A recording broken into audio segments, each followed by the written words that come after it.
for this many years. And again, I'm honored to receive this award. Excellent. These next award winners are not joining us here in person, but we want to make sure that they are honored as well. Carol Ann Mosid for Education 2.0 Conference Visionaries Award. Carol Ann Mosid is a full professor in music, voice, and opera at the Southern Utah University and has been on faculty since 1993.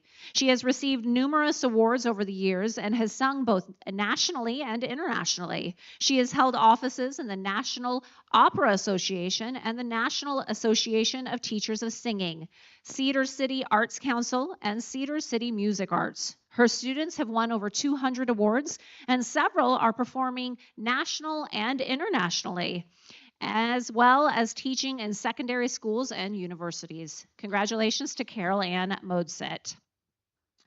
Our next award winner is David Kenneth Waldman for Education 2.0 Conference Excellence in Education Award.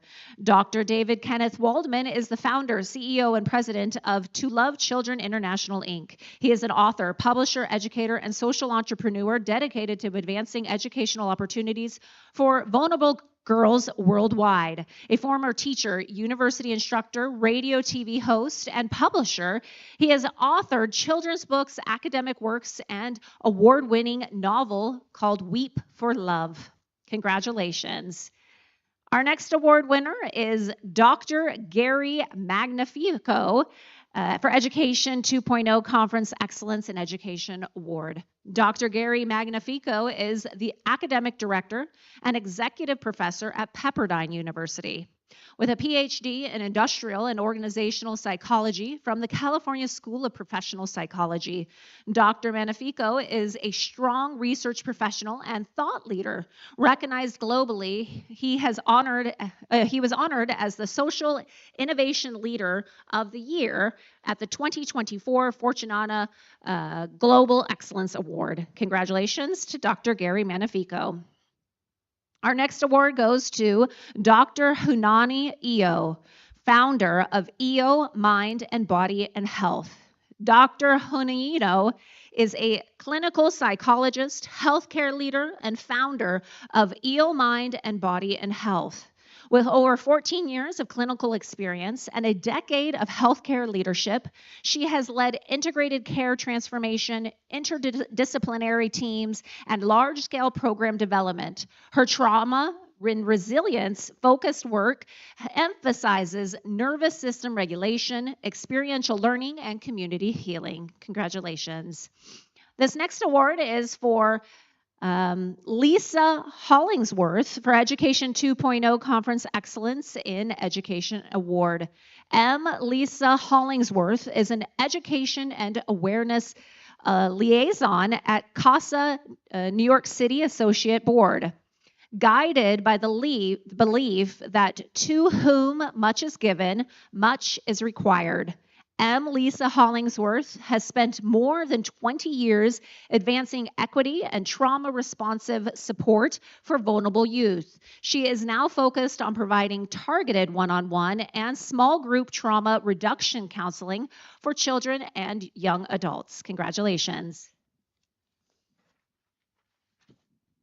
This next award is for Matthew Newcomb, who will be accepting his award via video. Matthew Newcomb is a dedicated K-12 world language educator and teacher of department head with over 6 years of certified teaching experience across Detroit, Cristo Rey High School, and other institutions. Known for his innovative student-centered approach, he integrates neuropathological pedagogical strategies and cognitive mindfulness behavioral theories to drive among student growth beyond district expectations. He has presented at the Ally Foundation Conference and is pursuing a PhD to be completed in January 2027. Good morning, everybody. I am here from Detroit, Michigan. It's an honor and a privilege for me to be here to accept this Excellence in Education Award from Education 2.0. What a great organization that takes the time to organize a conference for us to come together and to discuss openly, honestly, frankly, important issues facing our schools, facing our students, and facing the state of education throughout the country. And it's sharing ideas is how we start making progress. I am wearing the T-shirt, the logo of my school. We are Wolves. I teach at Detroit Cristo Rey. I teach high school Spanish and French. Spanish to mostly heritage speakers. I'm also the department head in our school. We have about 270 students. Our schools are specifically planted. We have 41 or 42 throughout the country in economically disadvantaged areas to allow students the opportunity to have access to college prep, Catholic education that maybe economic barriers would not allow them to have otherwise. We have income limits that we accept our students at, beyond which we don't accept because we really are focused on those that need assistance and need help and want to be able to pursue education. Our students go to school 4 days a week, and 1 day a week they work. We put them at corporate work placements for 4 years. Hopefully, they stay in the same job for all 4 years. That offsets the tuition because they get paid for that work. So it's not a free high school internship. They get paid, so the employers want to find value in the work that they do. Specifically, I do my work on neurobehavioral pedagogy. So I'm really focused on facilitating cognition and cognitive processes within the learning environment. And that's what my PhD thesis is on, especially in the urban environment where students come, no matter where they're from, with a lot of trauma, with a lot of issues and a lot of barriers, filters, effective filters that are put up that don't allow for a lot of growth in education. And so my main focus is what do I do to help lower those effective filters? Helping transform our students from those that are just witnesses of life happening to them, which is often a thought that we get, I'm powerless, I'm not able to do anything about it, these things happen, into actors, agents, decision makers, and finally authors of their own lives and their own futures. And I do that through teaching language. That's the analogy that I use, teaching language, helping students deepen their understanding of their heritage and their heritage language and culture. Which is a pretty fantastic situation. So I want to thank you once again for allowing me this opportunity, for recognizing the work that's done in the classroom and that I do in the classroom. It is greatly appreciated, and I hope everyone has a fantastic conference. Thank you very much. Excellent. Our next award is for Mercy Afri for Education 2.0 Conference Excellence and Education Award. Mercy Afri currently serves as an employment manager at Beaverbrook Step Inc. in Massachusetts. She is an experienced human resource professional, educator, research mentor, and employment specialist with over 10 years of experience advancing inclusive development and sustainable livelihoods. Previously, she was a lecturer and deputy head of the business department in the Academic City University. This next award is for Sarah Williams for Education 2.0 Conference Excellence and Education Award. Sarah Williams is co-founder and director of education at the Premier Prep Online Academy, leading academic vision and AI integrated innovation for grades 7 through 12. Her work aligns instruction with the Portrait of a Graduate and Arizona's 8 Essentials, preparing students for enrollment, employment, service, and entrepreneurship. Sarah champions ethical AI integration and learner-centered design, ensuring technology enhances mentorship, critical thinking, and purposeful leadership. Congratulations. Our next award winner is Twaski Simmons for Education 2.0 Conference Excellence in Education Award. Twaski Simmons, founder and TICP of Trauma Coaching and Training Center, is a native of Louisiana. He has over 20 years combined certifications, licenses, degrees, and diplomas related to the mental health development. Twaski has had a positive influence on tens of thousands of individuals with a proven track record of assisting youth, families, and businesses with tools to better address mental challenges towards minimizing mental illness. Congratulations. Our next award winner is Christopher Stock for Education 2.0 Conference Visionaries Award. Elder Christopher Stock for Knowledge Keeper, sole proprietary and education consultant of Journey Begins, is an interactive indigenous cultural experience and the 5th generation member of the Watata Mohawks. cancer survivor of aggressive stage 4 diffuse large B-cell non-Hodgkin's lymphoma, Christopher's interactive Indigenous cultural experiences offer an induction to North America's Indigenous people and their culture, creating a welcoming, inviting, engaging, positive experience and an opportunity to build a bridge towards active and sustaining truth and reconciliation. Congratulations to you. As we settle back in, we turn our focus to a theme that sits at the heart of every successful classroom and institution: leadership. Not as just,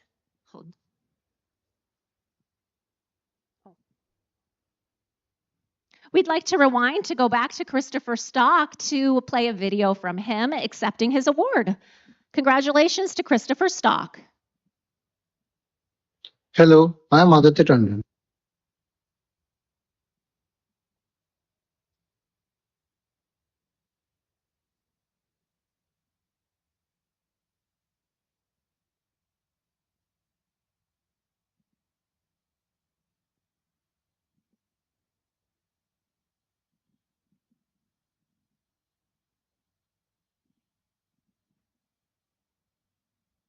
Sewa kwego. Te hona danha yumjats tana wata nito bagan and wagatsa nuni jiwa gunterhane. My name is Tehona Danha. I'm also known as Elder Christopher Stock from Wata Mohawk Territory, located in Muskoka, Ontario, Canada. I am a stage 4 aggressive cancer survivor. I'm now 7 years old. Unfortunately, I wasn't able to travel at this time and be in person at the conference, but I have made this video so that you can hear my words and how I integrated Indigenous healing practices into modern day education systems. I want to thank you for this great honor of recognition amongst all of the education peers that are present. These words that come before anything else, these are the original instructions given to all human beings at the time of creation. Ohando gariwadekwa. Sewata hum siost, katne gariwesa unguesoa, ne garita sitwe numerado ne songwaya disa. Ne wahia goego rosa año, tino hoda de otawanye, ne ti yuentade. Ta sitwe numerado ne songwaya disa, ti roea nadao, ne ti yuentade. Toka di nayoto, nungwa ne guarda. Hung! Onagadi ne oya ne wahi, ta sitwe numerado ne songwaya disa, ti rotkawa ne ganarong quatera. Toka di nayoto, nungwa ne guarda. Hung! Onagadi ne oya ne wahi, rawero, chat te waniserage, daye de wata de numeratum. Toka di nayoto, nungwa ne guarda. Hung! Onagadi ne oya ne wahi, rawero, de ti numeratum ti nyago ungweye nagade, ne ti oentade. Toka di nayoto, nungwa ne guarda. Hung! Onagadi ne oya ne wahi, rone caronio, ti oentade. Ne gadi de ti numerado. Toka di nayoto, nungwa ne guarda. Hung! Onagadi ne oya ne wahi, katsum sakotoro ne awanke, ne gadi de ti numerado. Toka di nayoto, nungwa ne guarda. Hung! Onagadi ne oya ne wahi, rotkawa ne onunkwa ayungwayat genha, ne gadi de ti numerado. Toka di nayoto, nungwa ne guarda. Hung! Onagadi ne oya ne wahi, nyate gunti o ti numa sakotoron ti oentade, ne gadi de ti numerado. Toka di nayoto, nungwa ne guarda. Hung! Onagadi ne oya ne wahi, rotkawa ne ohunte suna, ne gundirio audikwa, ne gadi de ti numerado. Toka di nayoto, nungwa ne guarda. Hung! Onagadi ne oya ne wahi, nyate katitake, rotkawa ti oentade, ne gadi de ti numerado. Toka di nayoto, nungwa ne guarda. Hung! Onagadi ne oya ne wahi, sagorihunde, ne gah niuhundesa, ne na ne e agunti hante, ne aguegun kahisuna, ne gadi de ti numerado. Toka di nayoto, nungwa ne guarda. Hung! Onagadi ne oya ne wahi, totkawan kahisuna, ti uentade, ne gadi de ti numerado. Toka di nayoto, nungwa ne guarda. Hung. Onagadi ne oya, ne wahi, sagari humte, ne aso ne kote noso, ne aze sua, ne gadi ne onaste, osaheta, tano ne una umserda, ne gadi de tinumardado, toka di nayotto, nungwa ne gora. Hung. Onagadi ne oya, ne wahi, te sungwat gawa ne gakwa, ne jon hakwa, ne gadi de tinumardado, toka di nayotto, nungwa ne gora. Hung. Onagadi ne oya, ne wahi, totgawa ne ogrede sua, ne gadi de tinumardado, toka di nayotto, nungwa ne gora. Hung. Onagadi ne oya, ne wahi, nyate kunti ochitaa, sakotaro zi yowantate, ne gadi de tinumardado, toka di nayotto, nungwa ne gora. Hung. Onagadi ne oya, ne wahi, nyate kunti kuntirio, sakotaro zi yowantate, ne gadi de tinumardado, toka di nayotto, nungwa ne gora. Hung. Onagadi ne oya, ne wahi, sagari hunde, ne radiwera rashta, kairi ni umpal lare, tini todion dakwa, ne gadi de tinumardado, toka di nayotto, nungwa ne gora. Hung. Onagadi ne oya, ne wahi, sagari hunde, ne radigonoresta,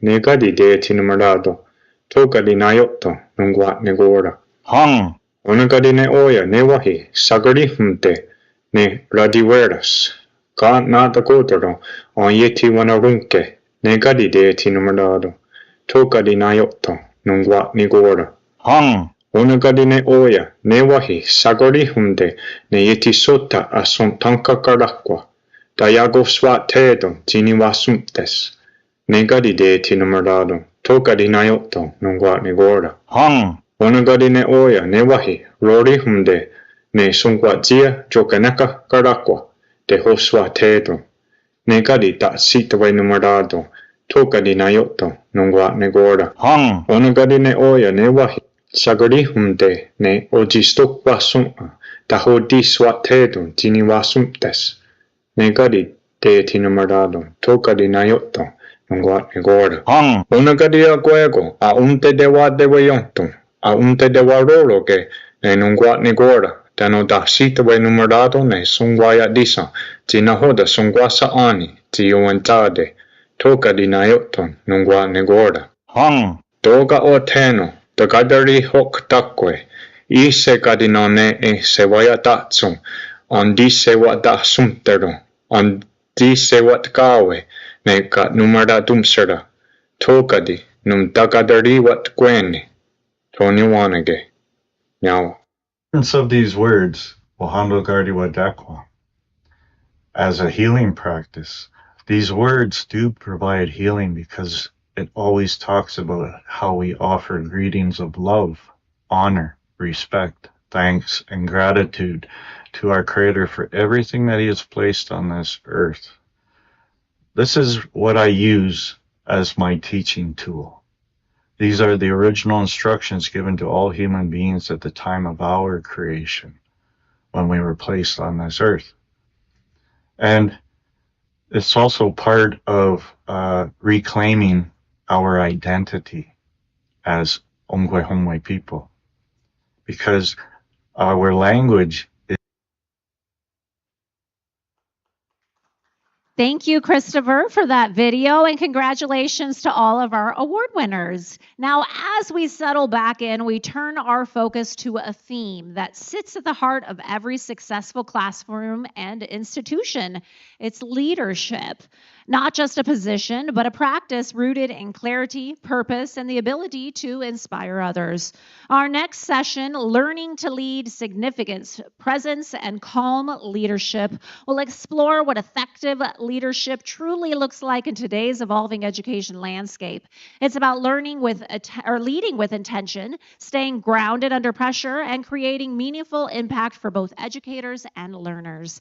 To guide us through this conversation, please join me in welcoming Sterling Alexander Brown, the Director of Strategic Partnerships at engage2learn.org. Sterling brings a people-first approach to leadership, one that rises above bias and centers on genuine human connection, with a clear focus on creating lasting value. Please give a warm welcome to Sterling Alexander Brown.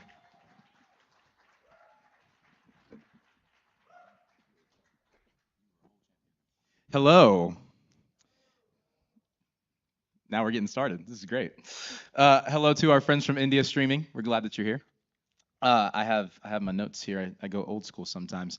I am very excited. I feel like we've had really great sessions where we've gotten to hear a lot of, I said this yesterday, brilliant minds talking about systems, strategy, the things that we're implementing in classrooms. I also have friends here who are in other tracks in 2.0. Thank you for being here. And so for me, I'm going to spoil this for you right now. Today we're going to talk about this, because I believe fully that if we don't have this correct, then everything that we've discussed up until this point cannot fully move to its full potential. And we want to live to our full potential, yes? So if this is the moment where you're like, I want to go to Flamingo now, I don't want to talk about this, this is your opportunity, I'm not going to be offended, it's going to be okay. But thank you for being high quality people. I'm very blessed to be here amongst you today. For the longest time, I believed that my worth was tied to my performance. I grew up doing martial arts, and I quickly discovered that if I wanted the adulation and the praise from my instructor at the time, who now, after some really beautiful evolutionary years, he's one of my best friends and mentors. But I discovered if I wanted the adulation and praise from him, from my peers, my contemporaries, I had to become great at the sport. I also chose a career path initially in entertainment that reinforced that belief, because the height of entertainment success is adulation and love and acceptance from people who you're never going to meet. I'm never going to know them, they're never going to know me, but they're going to adore me. And that's what I chose for myself. I also worked jobs where I was loved and accepted for my skill set and the things that I could do. So I truly believed that I was the sum and my worth was the sum of my performance. But the problem with that is performance-based worth eventually will demand more than any human can sustain. So let's wind the clocks back. The year is 2020. Who remembers 2020? Y'all remember that year? Great year. It's 2020. I'm living in the Phoenix area at the time. And after a few hours of driving around the metro area, looking for someone to talk to, because most honest, within a week's time, I had just come off of 2 aborted suicide attempts. I found myself in Maricopa County's mental institution, numb and unable to make sense of my life. I don't know how many people in here have ever been hopeless. I'm not going to ask for a show of hands. But hopelessness is one of the loneliest places a human being can be found. There in that institution that night, I felt a slew of feelings, but you're going to notice a theme. Number one, I felt like a failed actor. At this point, this is interesting because I've been on television, I've had speaking parts, and people thought that that was amazing, but for me, I hadn't seen the success that I wanted to see, and so to me, I was failed. I was also a failed leader because the career that I did have at the time and the team that I was tasked to lead, I had failed through my own decision-making and my own breakdown. I truly felt like I amounted to nothing, and so for me, that begged the question, why am I actually here on this earth taking up space? That's a deep question. Where did that come from? For me, on its face, I was weighed down. I felt like I never slowed down. I constantly felt like I needed to prove myself. Therefore, I was constantly doing something. I was therefore run down and burnt out. And I was also, whether people realize it or not, irritable. Can anybody relate to what I'm saying? Yep, relatable. By the way, yeah, slight pause. You're so allowed to talk back to me. I'm so okay with that. I'm very familial. I love it. So yes, you can say anything you'd like. Boom. I was gonna say anything you like, but also like be kind. You know, like let's be nice. But for me, I was feeling all of those things, and that led to my breakdown. So that night in the institution, and I'm gonna say something that I hope you believe at some point in your life if you don't already believe it. I believe that beauty can be found most anywhere. And one of the most beautiful things that happened to me in my life in that moment, as I looked around at the people I was sharing space with, is a deep sense of empathy grew in my soul, because I may not have had the problems that they had, but I was very broken on some levels, and that meant we had a commonality. And so empathy gave way for me to humility. I spent the night, I got up the next morning, I drove back to where I was raised in Abilene, Texas. Shout out to Abilene, Texas. To start seeing a counselor fairly immediately. I started seeing a counselor fairly immediately, and I'm not here to tell you today that you all need therapy. That would be rude. Shaw said it, not me. But what I will tell you is I don't think that we should shy away from it. I think everybody can benefit from a counselor. I think we shy away from that a little bit too much in our society. But after a year and a half of some pretty intense work, also one more aside, I hope that you have community. And I don't mean peers and contemporaries. I mean, and they may double as that, but I mean friends who surround you, who love you, who see and believe the best in you. I believe that a lot of times the reason we get stuck in brokenness is because we don't have that. And so I was very blessed and fortunate to have people who loved me, surrounded me, saw the best in me, and believed the best in me when I didn't see or believe the best about myself or the world around me, to be most honest. So after a year and a half of some intense work, a new truth began to grow within me. And that is that my worth is actually not tied to my performance. And if that's true, then neither is my significance as a human. This has been a really sweet conference. I came to encourage you today that your worth is not tied to your performance. And because that's true, neither is your significance as a human. We've had really sweet conversations, as I've already said. It's really easy as leaders, and really brilliant leaders at that, to talk about strategy, to talk about how we're moving the needle in education and in our other fields as well. And those are all very important things, but if we don't address what's happening in the engine here and why people may feel the need, the people that we lead or even ourselves feel a need to constantly prove and perform, again, we're not going to reach our full potential. That's what we're here to do, reach our full potential. So let's talk about it. I need my clicker now. The healthiest leaders that I know understand and grasp four, I'd say, states of being in progressions, if you will, that allow them to be effective on a seismic level. Here's the kicker with longevity. It's beautiful to be effective. It's wonderful to have longevity. It's really wonderful when those are coupled together. Amen? Beautiful. So the first thing that I believe that they possess, they grasp an understanding, and they've internalized the truth of their own intrinsic significance. Up until this point, everything that I've said has pretty much been work-related. I've talked about worth not being tied to performance, and it's true. Your worth is not tied to your performance at work. What I really came to encourage you today is that your worth is not tied to your performance at all.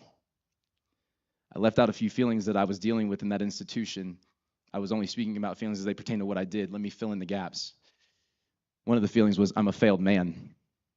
I had just come off of a miserably failed relationship that I thought was it. I don't know if anybody's ever experienced that before, but it was devastating for me. I also had just lost and failed at a few friendships that meant a lot to me within the same time span.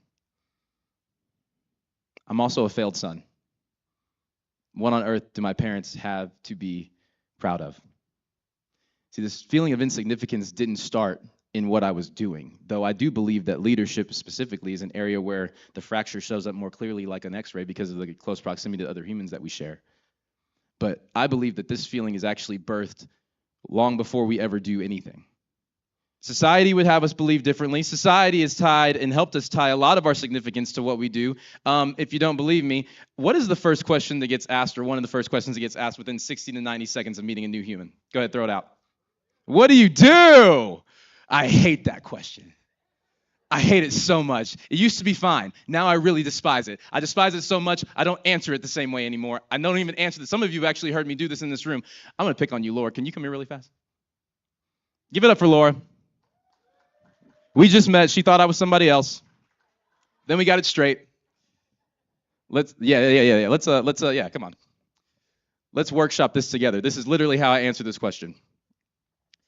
Ask me what I do. What do you do? What do I do? My best, Laura. Every day. Thank you. Yeah, appreciate that. Yes, that was it. Oh, dear God. That's how I answer that question now. And the reason I do it is because, for me at least, whether we realize it or not, the person who's asking that question has begun a valuation of you. Not maliciously, most of the time, hopefully. But the valuation has begun, and that's not even talking about the person who's answering the question, who probably already has a valuation of themselves based on that answer. So I no longer like to deal with that. I want to know where you're from. I want to know what makes you tick. So because we've tied by the way, I'm guilty of this. I'm so guilty of this. When I know that my colleagues are going to see this. I love my job at Engage to Learn. I'm very grateful for my job at Engage to Learn. I was grateful then. When I came into the company, do we have anybody in here in marketing? Okay, this is a safe space. Okay, yeah, semi-safe. It's a little bit of safe space. When I first got to the company, I was a marketing specialist. And I was like, okay, we got to figure out how we're going to climb whatever ladder needs to be climbed. We got to move the needle because marketing specialist is not sexy. We're not getting a date with marketing specialist. I might get a walk in the park because he was nice. The higher-ups might buy my drink at a cocktail hour because he's a marketing specialist. We're not going to make him buy his drink. He's already paying his bills barely. We're going to get his drink for him. So I'm like, we got to climb. Then I moved over to sales, and I was like, okay, we got motion. We like this. And then I became director, and I was like, we can put this on a dating app officially. It's a good time to tell you that I've worked on this for a few years. I no longer think that way. God bless everybody in marketing, and what you do matters. Thank you very much. But we've tied a large part of our significance to what we do. And don't hear what I'm not saying. Again, there's some of the sweetest minds that I've ever been around are in this room and have been in this conference. And we've done really impactful things, and that's a beautiful thing. It's really beautiful to find meaning in what we do. I would contend that it's also very dangerous for what we do to be the meaning of who we are.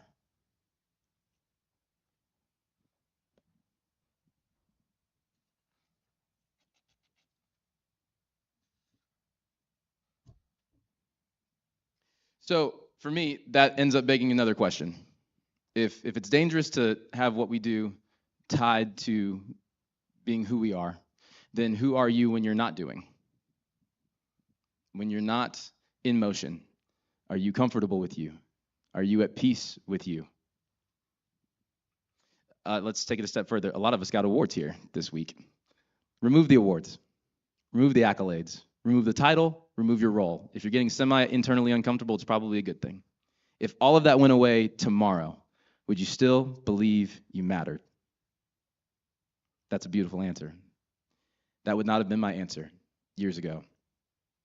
I didn't believe that without achievement, I was worth much at all.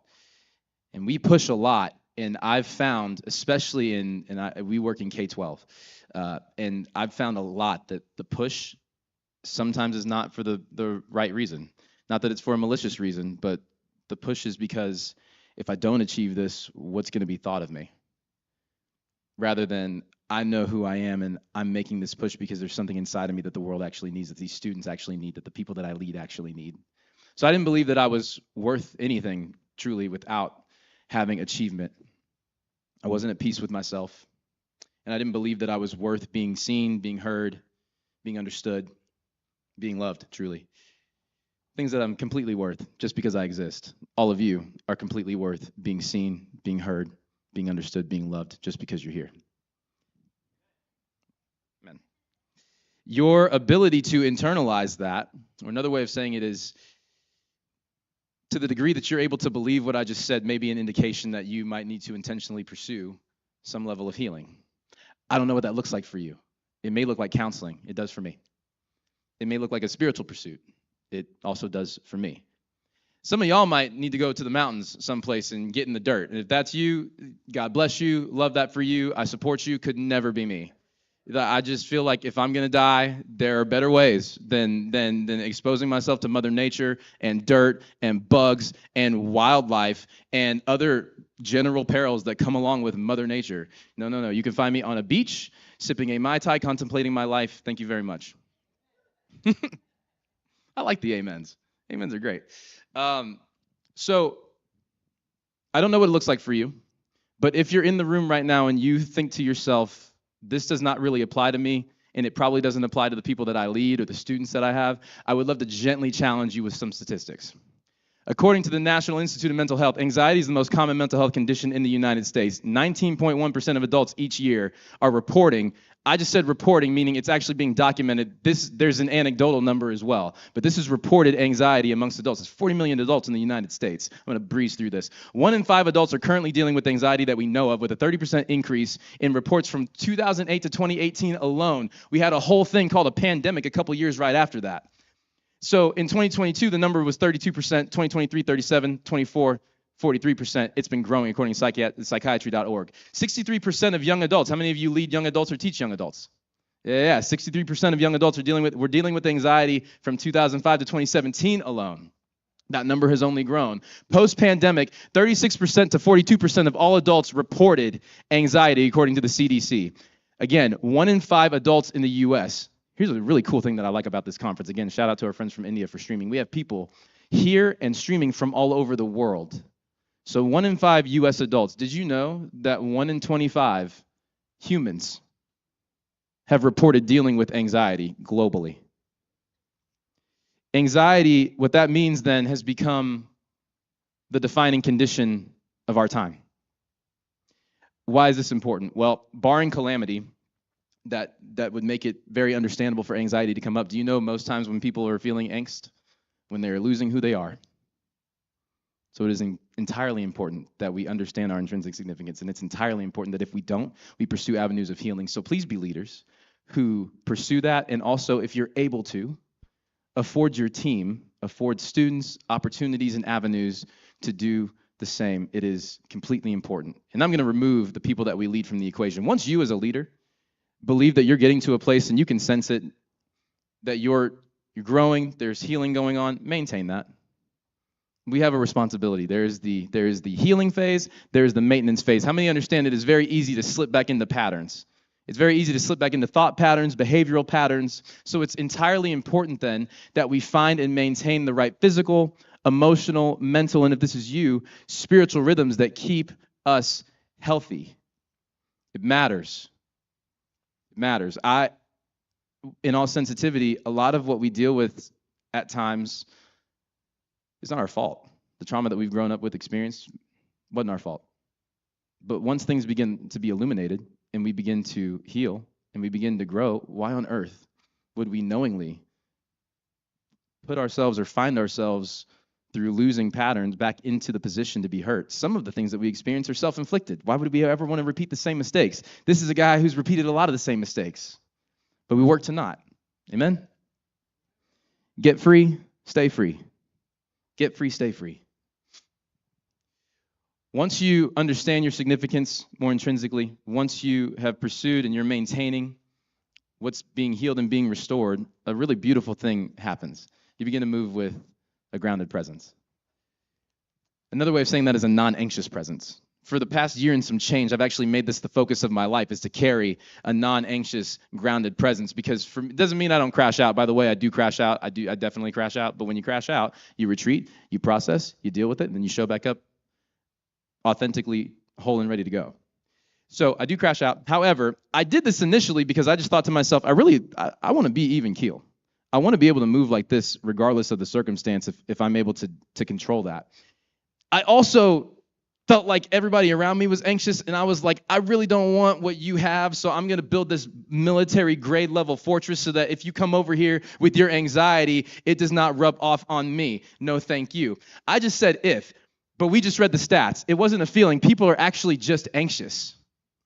So I'm sitting here building my fortress, and you know what happened along the journey of me building this non-anxious fortress? You know what I discovered? Anxious people love me. I'm a whole lightning rod for anxious people. The number of times, whether it's friends or whether it's strangers, over the past year and some change that I've been told, Sterling, I'm so sorry, I just trauma dumped all over you. I'm making light of the encounters, but you need to understand that what's happening is an exchange. When you are able to have a grounded presence because you understand who you are, and because you do the work to heal and to maintain your healing, you're going to attract people who need what you have. And so what started as me wanting to protect myself became this thing of, you know what, I actually want you in this fortress. Please come close to me, because here you don't need your armor. You can give me whatever you need to give me, and in return, you're going to have something that you would not have received had you not been here. Some of y'all are like, man, I'm at this education conference, and dude is talking about healing and significance and self-worth. What did I get myself into? Amen. We're talking about being humans who have something to actually give. The education space, and because we have friends who are in other tracks, business in general, our world is ripe with anxious and emotionally unwell people. Wouldn't it be a beautiful thing if we were able to impart value, worth, significance, impart peace to those people that are in our spheres of influence? But you can't impart what you don't have. We can never give somebody, you've never in your life, in the history of mankind, been able to give somebody that you didn't have. Can't give them anything you don't have. So it's important that we do this work. And when we do, we begin to move more wholly in our leadership. That was very punny of me. I didn't mean to do that. But our leadership becomes more whole. And because we have a smattering of individuals, and you guys have been fun and lively, and we've talked back, and we lead and deal with a lot of different individuals, whether it be students, whether it be employees. Repeat something back with me. Say, my people. One more time, because you come on. My people do not deserve my anxiety. One more time. My people do not deserve my anxiety. You don't even deserve your own anxiety. Why would they? Whole leadership. The ability to impart and lead with a calm spirit. I'm going to actually read what whole leadership looks like for the sake of time, because I want to honor our time here. So what does whole leadership look like? First of all, you move with greater measures of clarity. Your strategies and your decision making are not ruled by anxiety. You're not trying to prove yourself. You understand your significance. High pressure, high demand environments don't trigger you because you do the work to understand yourself, to heal what's broken, and maintain what's been restored. Simply put, you're not desperate. Doesn't mean that things do not get pressurized. They completely do. Doesn't mean that things don't happen that are breakdowns. They completely do. But you don't ever have to move in desperation. Your vision is clearer. You're a breath of fresh air and a source of encouragement and empowerment to your people. You don't let others' anxieties get to you. As a matter of fact, you are a giver of peace. That's that feeling of, oh, man, Rose is in the room. This person's in the classroom. They're in this meeting. It's going to be okay. That's what we need in our world today. I can actually testify to this. I know of teams and organizations beyond education that understand this, that actually perform at a higher rate with more impact than teams who don't get this. I can also testify to this in my own life and in our company. I'm very blessed. This used to not be this way, but I'm grateful to say I know what it's like to show up to a meeting internally and not have to prove myself or feel like I need to prove myself. I know what it's like to show up to partnership meetings, not desperate because I hope we can make this partnership happen.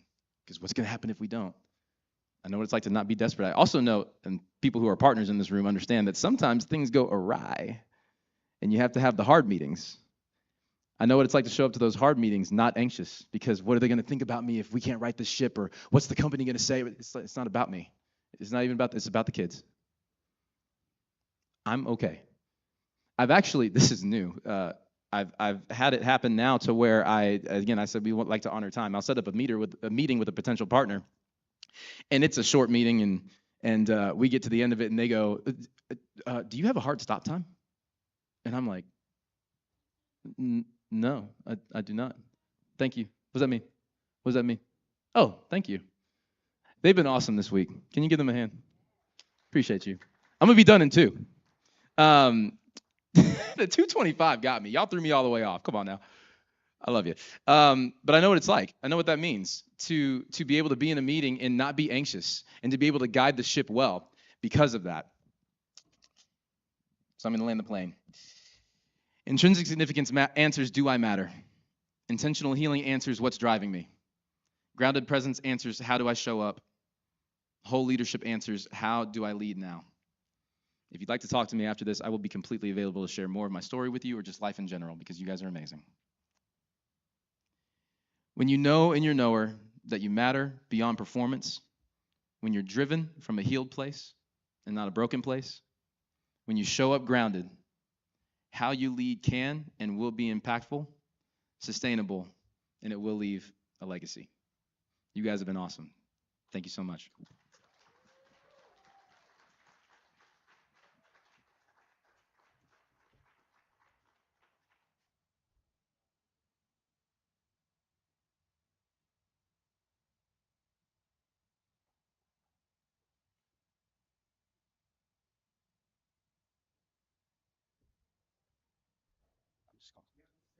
I got to sing now.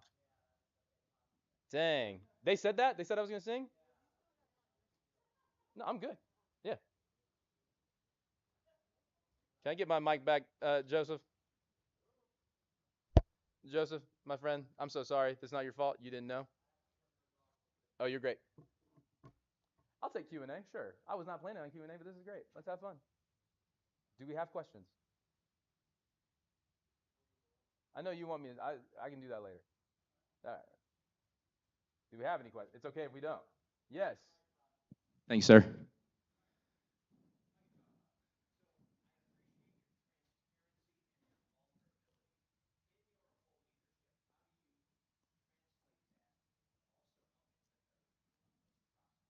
That's a really good question. So for those who didn't hear, how do I translate vulnerability in whole leadership to help lift other people? I lead with it. I don't mind being very honest about where I come from. I actually don't have a background in education. So I grew up and I went to acting and filmmaking school. And so I've been really blessed to have a different viewpoint into the world of education and learning just the business of education. And so I'm just honest with them about where I've been, and then I treat them like humans. I think that, again, because there's so much anxiousness and there's so much happening governmentally, even with education, when you start talking with people, what you realize, you're like, actually, we don't need to talk about this work right now. Let's just talk about life. And then I lead with just where I've come from. I've actually told the same story that I started this off with people behind closed doors. And it opens up a lot in just building authentic relationship. And especially for the work that we do, if you don't have authentic relationship, you're really not moving a thing, because it's all business of people. So that's how I do that. I just don't mind being vulnerable with them and going first. A lot of times, if you don't go first, it's not going to happen. Anything else? It's all I can take in this moment. There you go. You're welcome.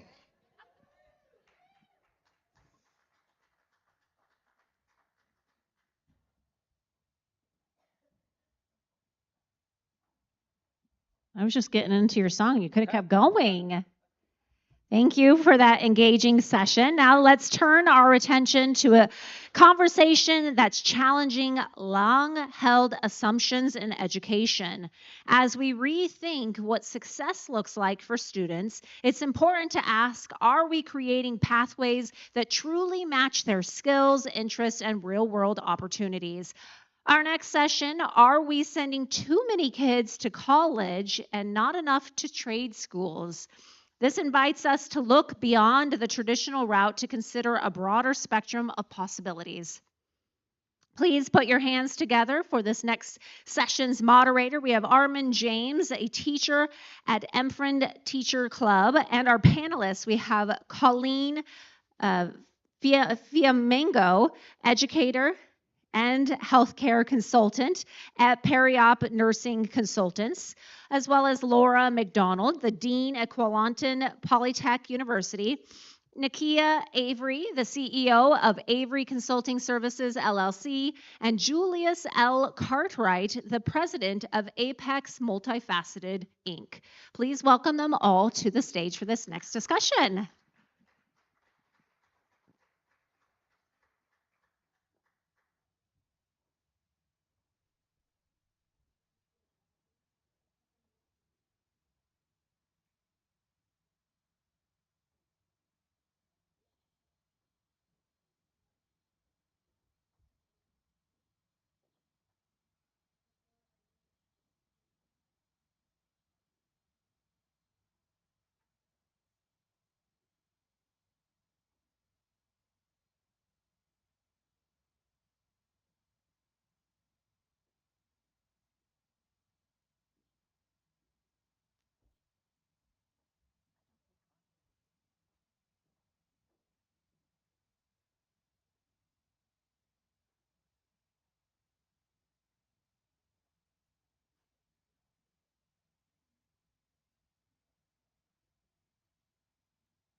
I'm now moderating, just so you know. Okay, great.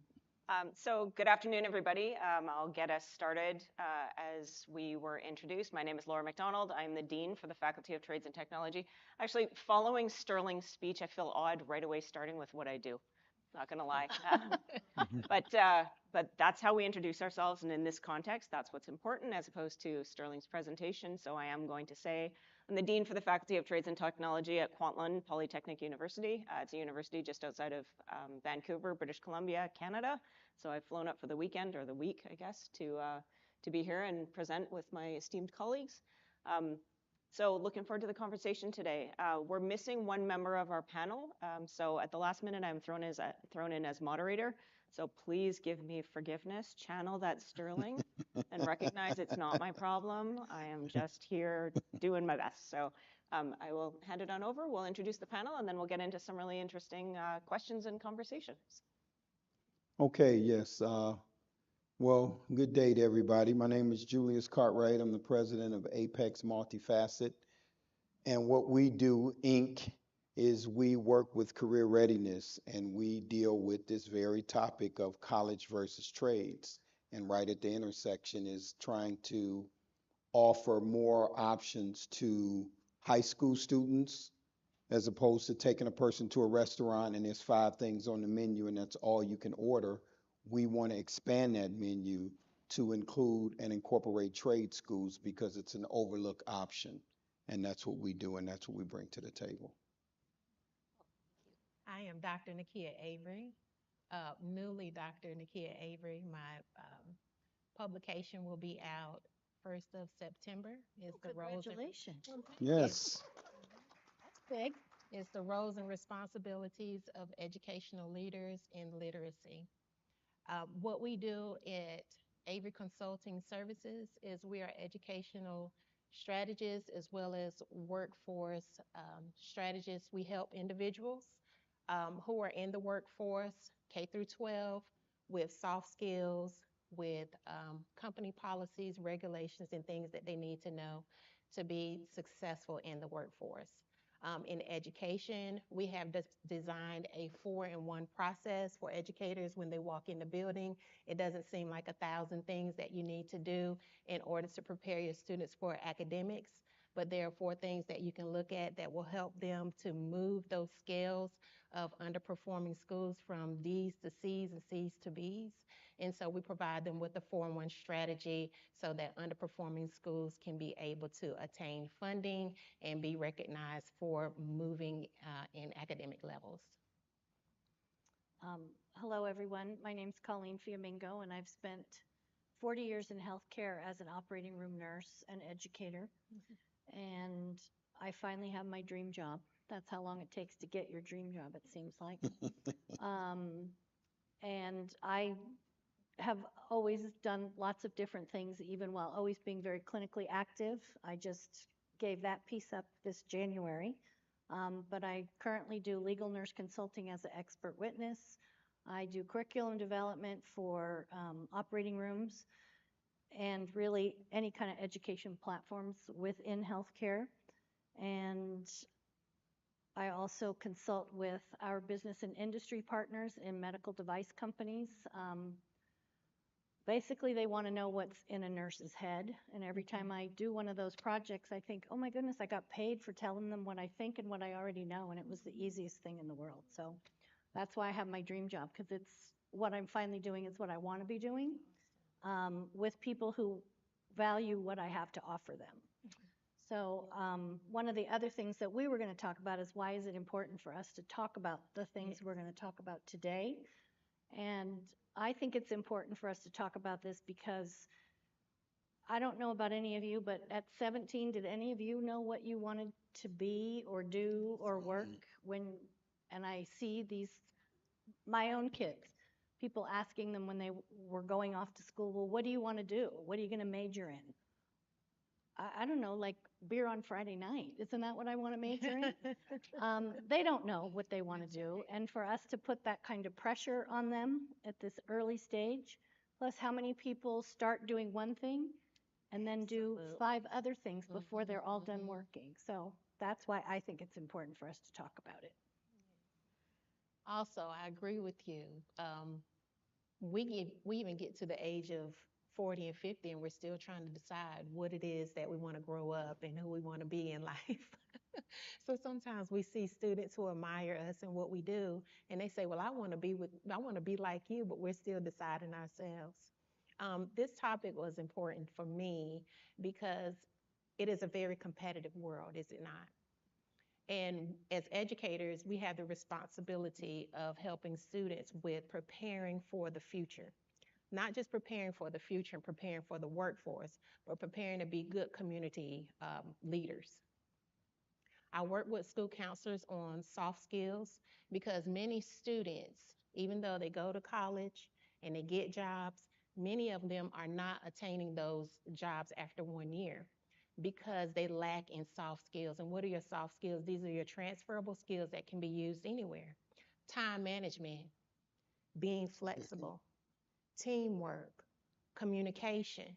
So, although we're talking about college versus trade school or what we call CTEs in school, we have to also put that focus on what they're learning when it means to be and what it means to be a good community member within that job, within their schools, and then within the workforce.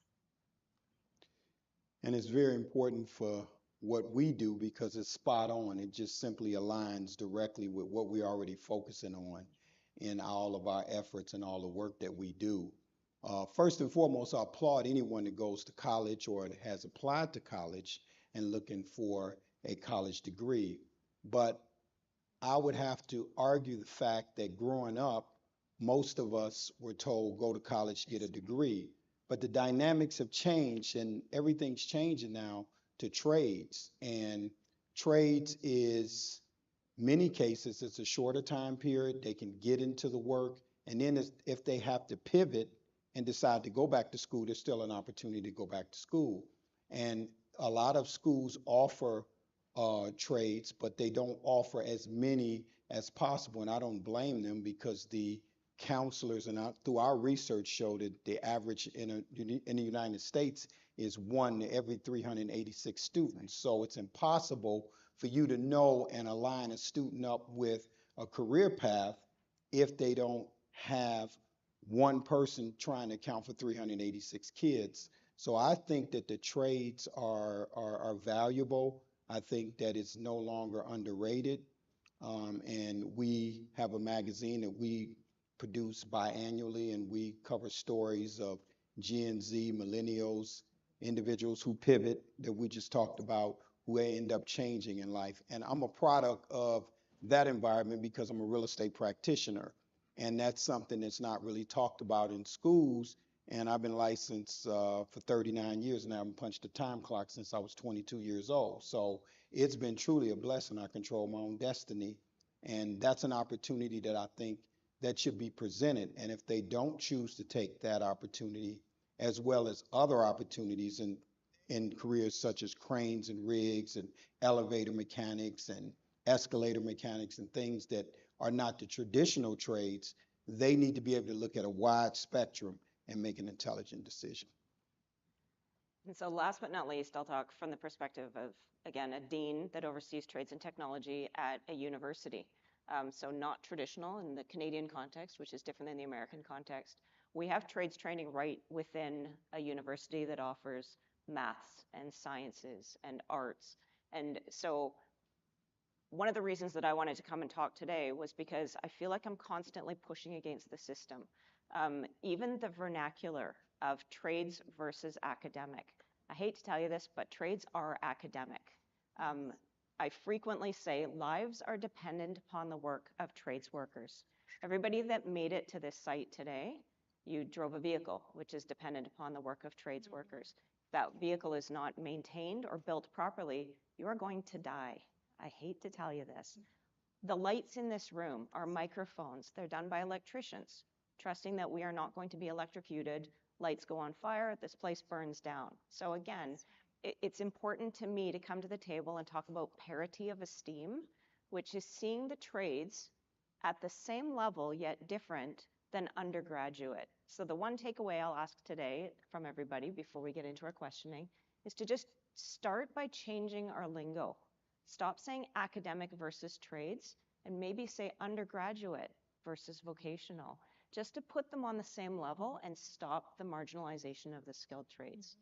So with that in mind, I'm going to move us into our first question. Absolutely. As panelists, I'm going to ask each of you to address, are students truly making informed decisions, or are they being nudged by societal expectations and institutional structures? So I'll start here and then we'll move down, but feel free to jump in if you feel. I would say no, because they don't have all the information. It's sort of like asking me to take an exam and I only had a quarter of the book to really read, and I didn't have an opportunity to go through all the material. And so, and then it's the peer pressure too that is taking place, I feel, inside of the schools, because if everybody on this stage is going to college and we're all best friends, I feel pressured that I need to look at going to college as well. And so every now and then you see someone break the inertia and come out of that skill set. So from my perspective of what I see, and what we've been experiencing, is it's not really a situation where they have everything that they need to make these informed decisions. So you can only make a decision based on the choices that you actually have. And I think the choices are limited. And I'm hoping and hopeful that more schools will open up in these areas to consider trades and not look down on a trade as a vocational experience for students. Very well said. Thank you. I want to answer from the historical approach and what I just saw through the years. You know, we come from the agrarian era of farming, and then there was the industrial era of manufacturing. Well, it seemed in the 90s somewhere there was a lot of pressure on individuals to go to college, because not only were they the next generation and the future of digital age, they also were making improvements from the past, because manufacturing had gone down and many of those plants had begun to close. And so there was a lot of pressure on those students in the 90s to go to college. And there was a big push. Everybody go to college. All of your guidance counselors were signing students up for college. You had students looking for grants and funding to go to college. 100% of the students had to fill out the financial aid form, and so on it went. Now we're in this era after COVID, and we see that many students are not prepared for college. They have now taken a look back at vocational schools, which it should have always been an option. The conversation should have been robust and real well-rounded around vocational and college, and allowing students to make their choices based on the information that they had, going back to what you were saying, not having enough information to be able to make a valid choice. I enjoy the fact that they had vocational classes when I was in school, because it allowed me to go from a job that paid $4.25 to $8.50 an hour hours, and I was a young mother. I graduated with a nursing certificate, and so I worked as a cashier making $4.75. Well, I decided I'm going to get married after doing 3 to 6 months in college, because I was not prepared for college. What was college going to do for me at that time? I had not aligned what it was supposed to do at that time, because not enough information had been given to me outside of I need to go to college. So after 3 to 6 months, and then I stopped going to college, I was able to fall back on what I learned in school that allowed me to get a job that paid $8.50 and then $12 an hour. It also prepared me for the workforce, so then I went into banking and accounting. So we have to provide our students with enough information and with enough choices about vocational as well as college and what it can do for you. Do know that plumbers now are your new millionaires. Oh, yeah. That you do have individuals who work on cars that make 6 figures. Ask your Formula One maintenance car workers out there. So there are plenty of opportunities to make good money, because I do believe that we have to get back to what is the basis of what we are doing when we're working with children on vocations and on college. You know. Great. Colleen? So I would agree, no. We, we don't do a very good job with that. The word of this question as we prepared for this was, that stuck in my mind was, are they being nudged? They're not being nudged. They're being pushed off the cliff. There's no nudging involved.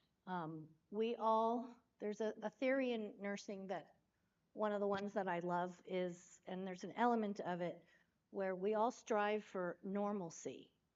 But how do you define normalcy? Normalcy is where you come from, who raises you, what happens to you at certain ages. You create your own normal. So there are things in your world that influence you to say, where am I going to be accepted so that I'm normal? If you come from a home of doctors or lawyers, well, they want you to go to law school or go to medical school because that's the normal. So they're not nudging you, they're pushing you. They're grooming you for years and years, where that child may be somebody who likes to play with Legos, had an erector set, wanted to fix things, wanted to take things apart and put them back together. So I think we're not spending enough time either as parents, as caregivers, as educators, looking to see what does the child want, not what do we want for them. And I think I know it was a shift for me as a parent that, for example, my daughter just got engaged. My husband's already making the list. I said, stop. It's not our wedding, it's their wedding. Absolutely. So I think we need to be a little bit gentler with, where we direct them based on what do they want. And they may not even know what they want. And what they want now will not be what they want 10 years from now. And give them permission to change their mind. Because I have been a nurse for 40 years, but I've done 62 other things in addition to that so that I could feed that part of myself. And so I'll say that my dad was a high school teacher, but my dad was a trades teacher in a high school. So most schools have shops. That's what my dad was. So growing up, I got the exposure, but I also got to see as a teacher how he was marginalized. He was put to the side because he wasn't a real teacher. He wasn't an academic teacher, even though a lot of the times he held more credentials than his peers. They had a teaching credential, he had a teaching credential, and a trades credential.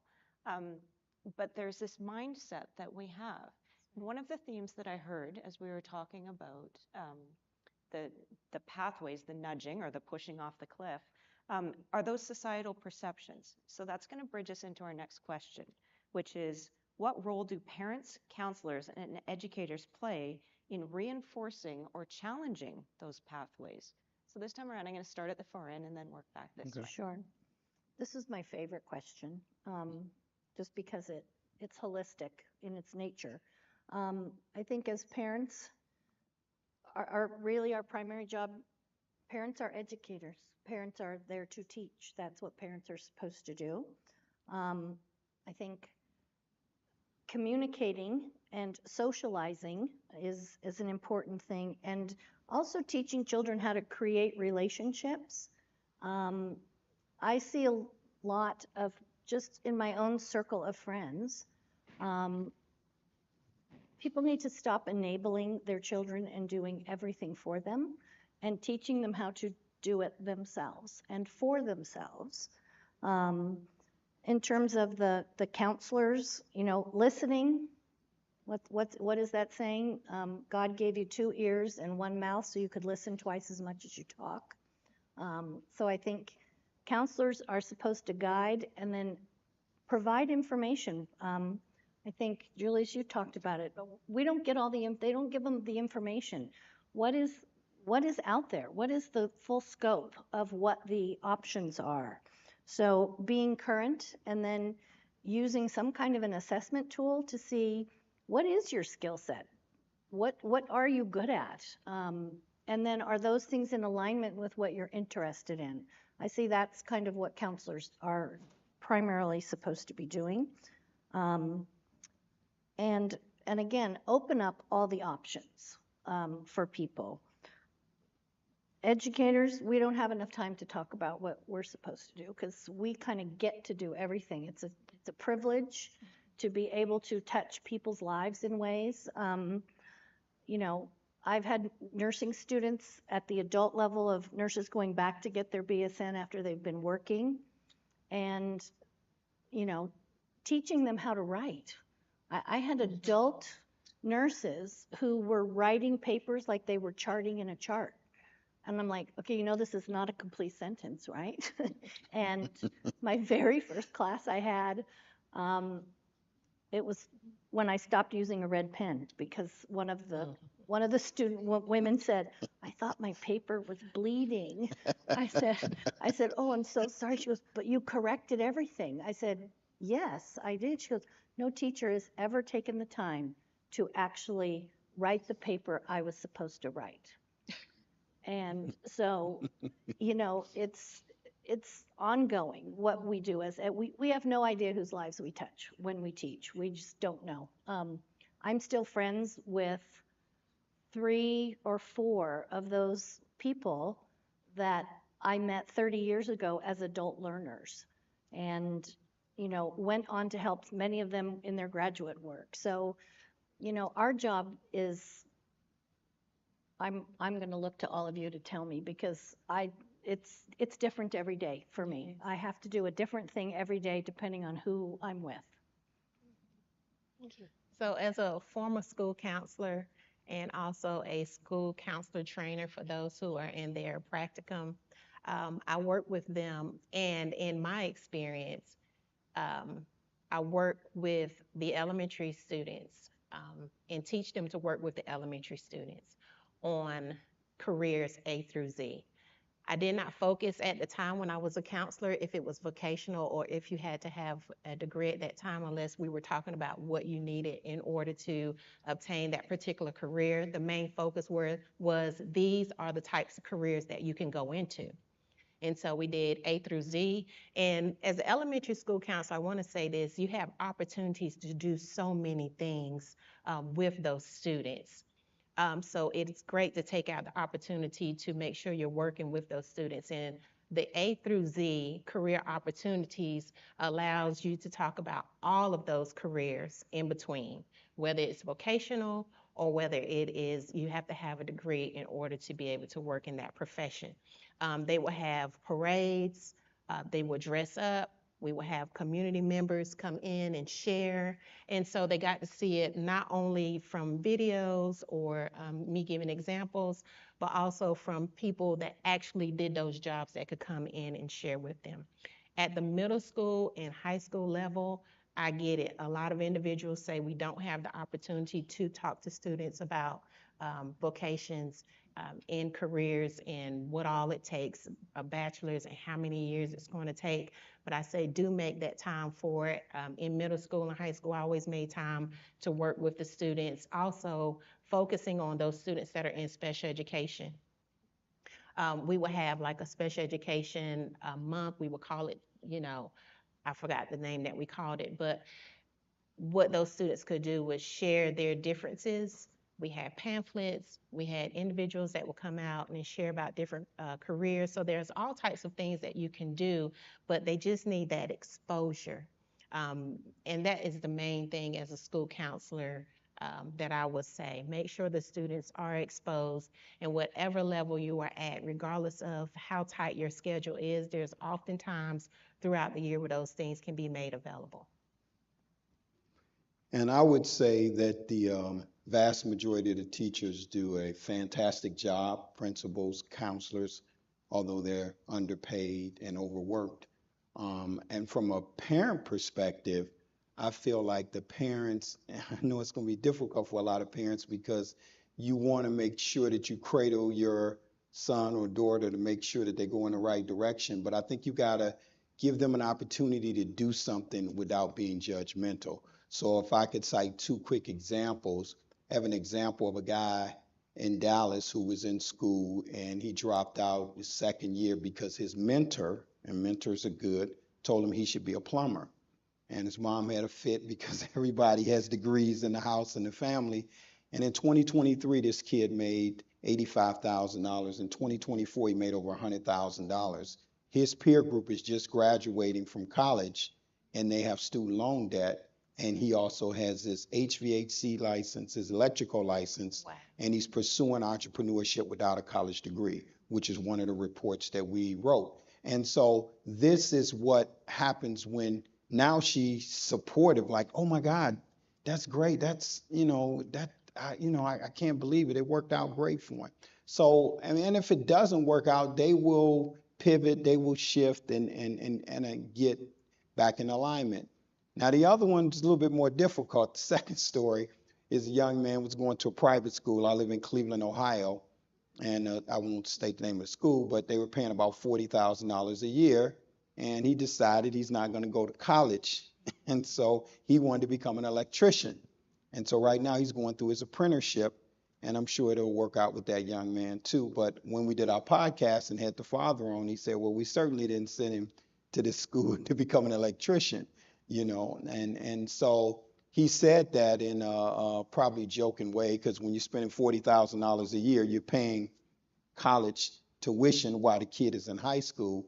But at the end of the day, it's going to work out. They have to do what they desire or have an interest to do. And I go back to the restaurant. You've never taken a kid to a restaurant and given them the menu and they didn't pick what they want.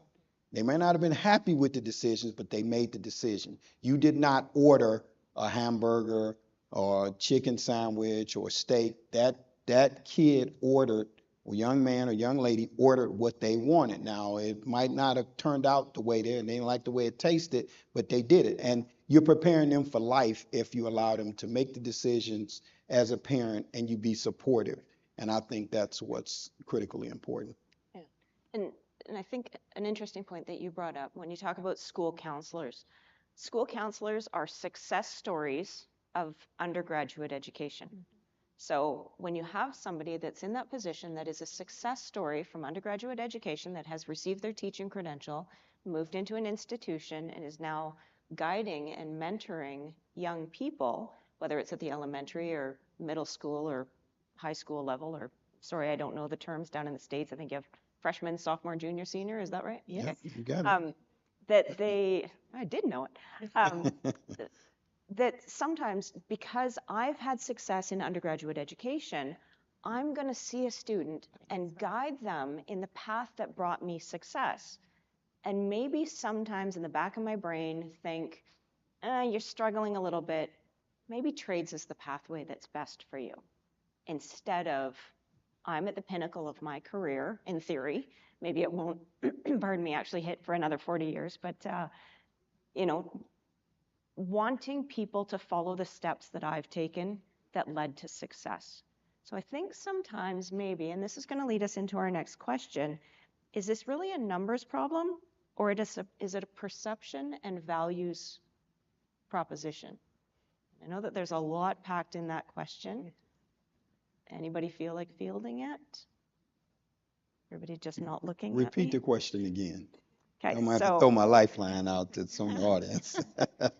So is encouraging students to come into the trades as opposed to going a traditional university pathway, is it values laden? Like thinking back to what we were talking about with parents. I want my child to get a university education. As parents, do they know what that really means? So is it a values perception of, you talked about the history of trades and that, like that marginalized, lower paying, dirty grunt work. Is it maybe we don't understand the paths that we're encouraging students to take and we're going in with idealized views? I believe it has to do with perspectives and values. Going back to the different eras as we transitioned from industrial to college, and now we're both looking at vocations and college and making sure that students are doing something that they're going to be successful in, something that they can be competitive and proud of. The pride was in being able to say, oh, my son or daughter is in college. Yeah. If someone were to say, my son or daughter is going to vocational school and being a plumber, at one point in time, people would say, oh, but now because we know more and we have more information within the community. And I think going back to sharing information is not just sharing and exposing the children, but also the parents. So it's very important when we're talking to children that we also have meetings and some type of conference or something that involves the parents as well. I used to do Tuesday nights at 6 o'clock, and it was easy to get parents in to share with them about different vocations, different careers, having conversations with the children. We might do like a bingo night, and I would do a giveaway because I wanted the parents to be involved. So if parents have more information, they can be proud of their son or their daughter and stick their chest out and say, yes, well, my daughter, my son is going to school for nursing or technology or to become an electrician. I think it is very much a value-based piece because what we value as what our kids are doing, we cannot help ourselves to say that's a reflection of the job we did. Yes.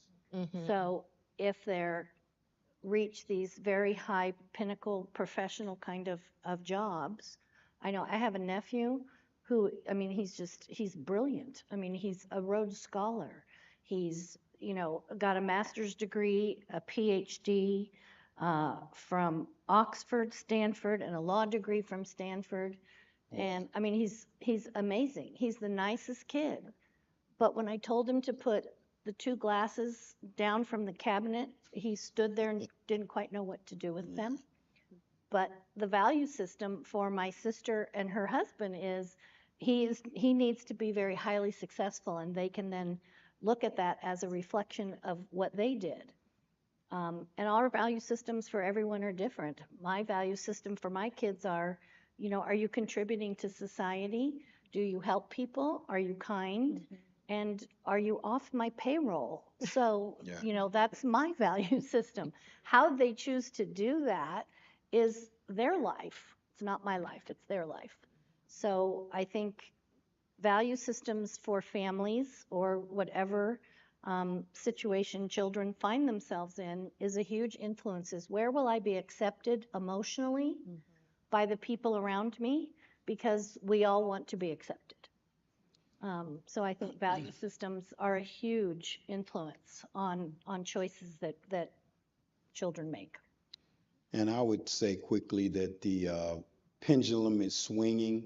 I think in the past it's always been college, but now trades is rising up for two reasons. One, you go into it quicker and you start making money. And the other reason, you don't have quite as much debt. So college now is associated with the financial obligation. If you're not an athletic or academic scholarship and you have to pay for it, then some parents in some cases are starting to look at it. But again, the cream of the crop has always been the college degree, but I think trades are making a major move as we go around the country talking and speaking at schools and talking to parents and doing stories in our magazine and podcast. That's what they're talking about. Get a trade and get involved with something as simple as welding. And right now they need 320,000 jobs by the year 2029, and they're not going to make it. Why they need so many welders? They got to put the data centers together for AI. So there's value there. We just have to expose.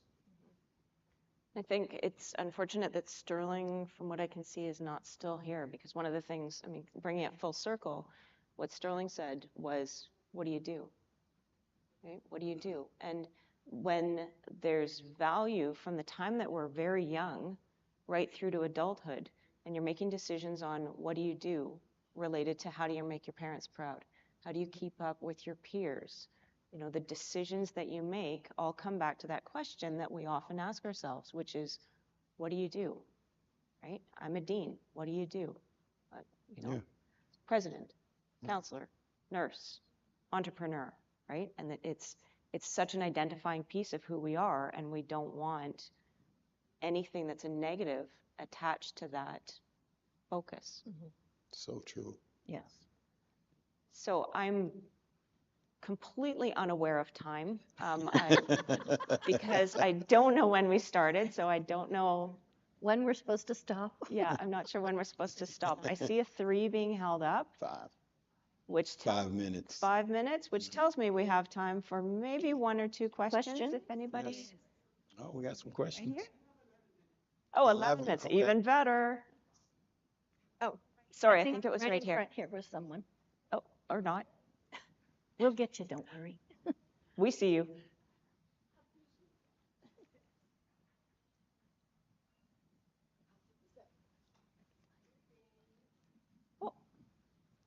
Am I on? Yes. Good. My name is Rhonda, and this conversation is bringing back amazing memories. I'm going to be very transparent, and I don't want anyone in this room repeating what I'm about to say. But Nope. I graduated from high school 50 years ago. And at the age of 14, 15, my entire family knew I was obsessed with beauty. I bought all the glamour magazines and I wore wigs to junior high school because that's what it was called then. But I went to high school. Of course, I graduated. I graduated at 17. And it was common that you automatically went to college.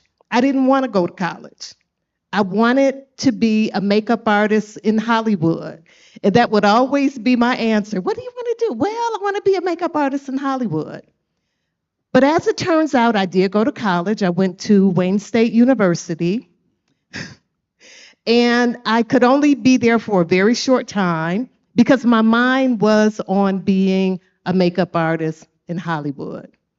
So eventually I had a conversation with my mom and I said, can I leave college? And she almost stunned me, but then I wasn't that surprised because she said, yeah. Now my grandmother had a fit.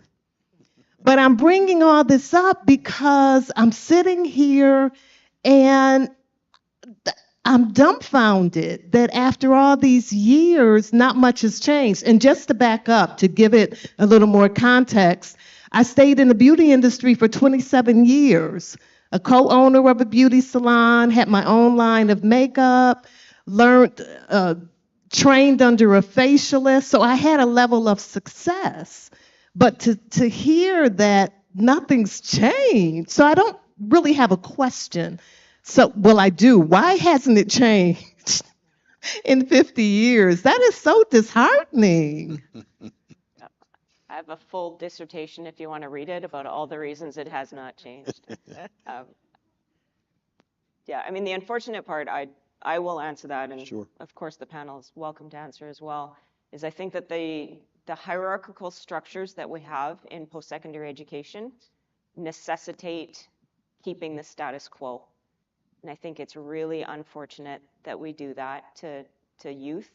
It prevents us from changing the system, but it's so many of those hierarchical structures are embedded in the systems that are supposed to support our young people, but instead stream them. But congratulations to you on following your dream and following through. Huge success to you. Yes. Did anybody else want to answer that before I pass it on to our beautiful next speaker? I just want to say one thing is, I think it has changed in some ways, but not in ways to make things move fast enough. I look at it from because I graduated 50 years ago too, and back then, I look at what choice did women have? So that part has changed. We get to pick more things. That's true. About what we want to be. So I think some things have changed. And I think other things, for all of these reasons with barriers, are keeping things the way they are. So I don't think it's completely out of the realm of possibility. We just need to keep chipping away at it little by little, so that we can make those changes. My daughter's doing things, and even my mother, gave us choices. The fact that girls were even directed to college back then that wasn't really so normal. I was in the sciences and I had boys asking me what grade I got because they were so competitive, and if I did better than them, they were mad. So I think for women, things have changed. So for the sake of time, I'm going to hand it over to our next question. Oh, thank you so much. I am also very excited to hear about this. I have what they like to say now is 7 college degrees. And when I tell young people that I started with a 2-year degree, they're just amazed. They're like, why would you do that? Why did you stay in school so long? And so my question to you all is not so much about the what, it's the how. My work looks at the lack of diversity in design disciplines. And so I'm really interested in exposing young people to design and creativity and these types of things. Where do you all go to help your creative students find their 2-year pathway, their trades pathway? Where are you putting them so that I know where to be at to be able to work with those types of students? So I have a question that I ask all students, and it's this. If money were not an issue, yes, what is one thing that you could do and you just feel like you could do it for the rest of your life and just really enjoy it if it were your career? And just as simple as that. And some say, well, this is what I do now and I enjoy it. And we'll move forward in those conversations. And some have no idea. And some need motivation. They don't think that they can do anything. So that means we explore and look at where they are academically, because every student does not perform academically high. And so we have to be vested in the levels of that child and what they're capable of at that time, and help them with a pathway of how they can move forward and grow. And for the others, the educational pathways, particularly the first two panelists, where are you all finding people who are like-minded for your creative students to discover these pathways? Because then that's how I'll know where to put my organization at. Well, what we sort of do is do a brain share in terms of sharing information and sharing stories, just to kind of enlighten them and wake them up in terms of what the possibilities are. And by doing that, it helps them to sort of uncover what they can actually do and things that they haven't really thought about in terms of different careers. And that's what we try to showcase and share with them. And so we do that through our digital magazine, podcast, and we're working on an app. And I have a book that should be complete in about 45 days called Career Channels. And it's talking about career paths for individuals like your students. Excellent. I would say there's also a personality test. When you said that, that's what made me think about the personality test. You know, I love a really good personalities test. I use one from Adobe called the Adobe Creative Type, and I have my students take this so that I understand what kind of types I'm working with, right? I know what my type is, and understanding that helps them to better understand about their creative type. But I'm really interested in understanding what places do you all go when you have a student who says they're creative? Where do you go to find that person that they can connect with, that mentor, that person who's doing the thing that they want to do? What kind of places do you send them to? Well, everybody that we interview, we had a gentleman that was a filmmaker, and we send them. We say when we interview you, you have to agree that if a student would like to talk to you about a career or just have a conversation, that you would be open to having that conversation. And that's what we do with filmmakers, and giving them options of what they can look at in terms of their careers. And from a post-secondary perspective, I think the best thing that we ever launched was trades exploration. So we partner with high schools that are in the region. We go to the schools, or we have the students come to my university and get some hands-on experience. We've created, and apologies, don't trademark this. We've done an Amazing Race. Anybody know Amazing Race? So we've created Amazing Race-like experiences where students have to go from shop to shop and do an activity, and only once they finish the activity do they get to move to the next shop. We've done that with grades 8 through 12. We'd like to tap into the younger student population. We also did it with the university board. So these are people that represent the university. Their only employee is the president of our university. And we had them do the same experience so that they could really understand what trades training is about and vocational training. And then one of the other things that we do is called the Youth Train and Trades program. So high school students come to the university, or we send one of our instructors to the high school, and they do a full vocational program. So carpentry foundation, automotive foundation, electrical foundation, and it gives them dual credit. And the dual credit system gives them high school, ICU, it gives them high school credits towards graduation, but also their first year university. And within the university, we've also bridged it so that they get the vocational credential. But if they decide they want to do an undergraduate pathway, we give them credits within the institution so that it's not time wasted. And so we try and tap in, we try and go to the students, give them that real hands-on experience that oftentimes is what students are craving that are considering a vocational pathway, but haven't necessarily been exposed to it. And I'm going to stop us there because I want to be very respectful of the lady holding up the hand, telling me time is up. Yeah, would love to. Sure. So thank you everyone for your time this afternoon, and we look forward to connecting further and chatting with you. Thank you.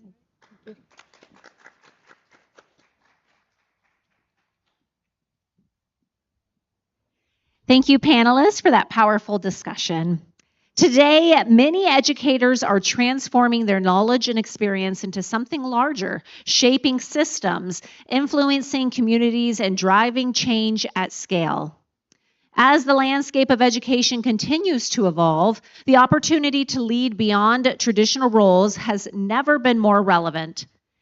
From the educator to entrepreneur, building leadership systems that scale beyond the classroom. The speakers will explore how that shift happens and what it takes to expand your impact in meaningful ways. Without further ado, please help me welcome Dr. Latrice Johnson, the founder and CEO of Levels and Mindset LLC, and Dr. Scott Shaw, the Associate Provost at Grace Christian University. Welcome them to the stage. Well, hello. Thank you so much for joining us this afternoon. This is a fireside chat, so if you're comfortable, we'd love to invite you to come in a little closer and engage in conversation with us. If you would like, just move. And if you're not comfortable, that's okay. You're still welcome. Yes. You're welcome to come up or to stay back, whatever you're most comfortable with.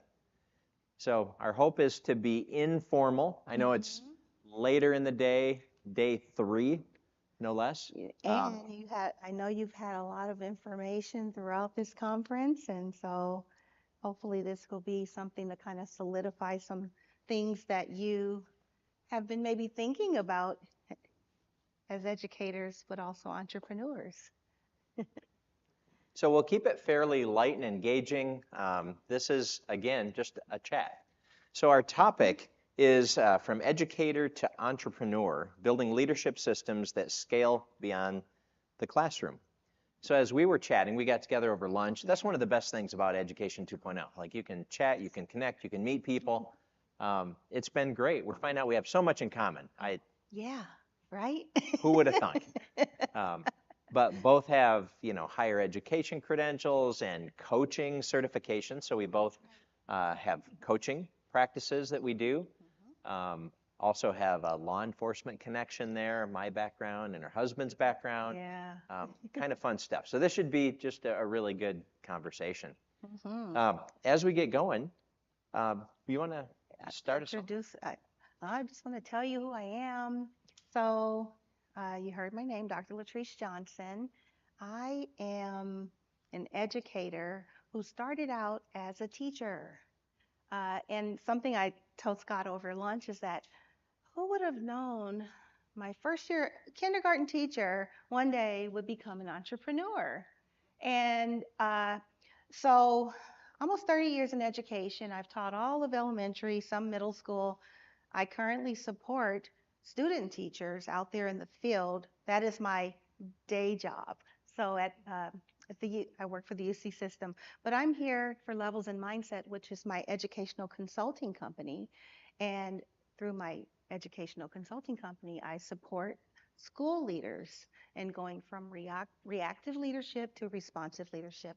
I'm a former principal, and I've won several awards as far as instructional practices and myself being a leader on the campus where we've had struggles as far as behavior, as far as making sure that we're reaching out to the community and really having a turnaround, a shift, which has led to being recognized. And so 5 years ago, I decided to leave the principalship and pivot to the university and open my own business.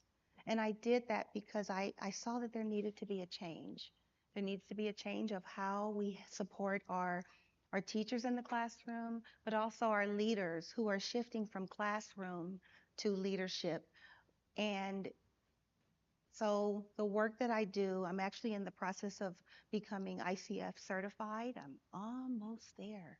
And so yeah, that's yeah. So that's me. I'm sure more will come out as we talk, but Scott, I'm gonna turn it over to you, Scott. International Coaching Federation. Yes. Love it. Great question. Uh-huh. I guess a little bit about me and how it's been a circuitous path, I would say.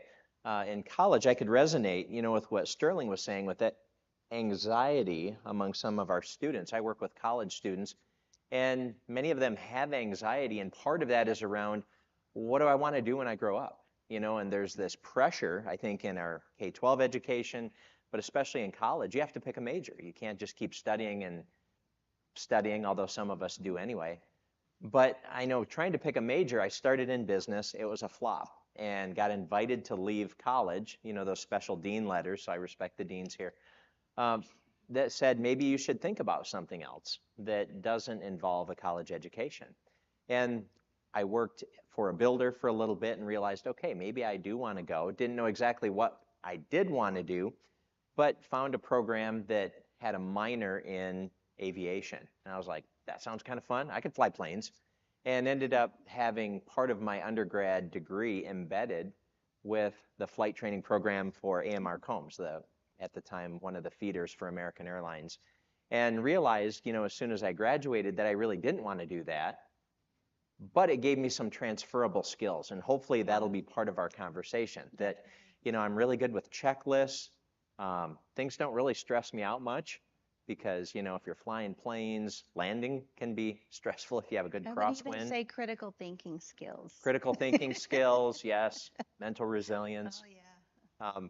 But then finding some other things like law enforcement or social work or psychology. My background is psychology. But also then coaching. And how do you apply some of those skills to other areas, not only in teaching in those fields in the university system, but then applying those skills to coaching and serving others. And kind of those skills that we can use when we're working with a student or a client to say, how do you go from where you are to where you want to be, and to build on someone's values and bring in leadership that's part of the curriculum itself.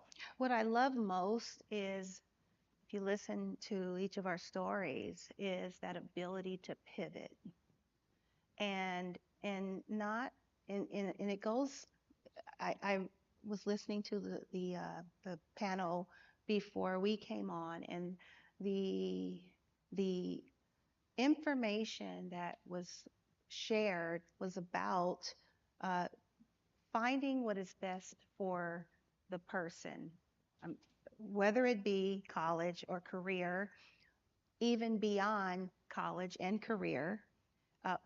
How do you show your resiliency in the pivot? And in giving yourself that permission to pivot, to go the direction that is best for you.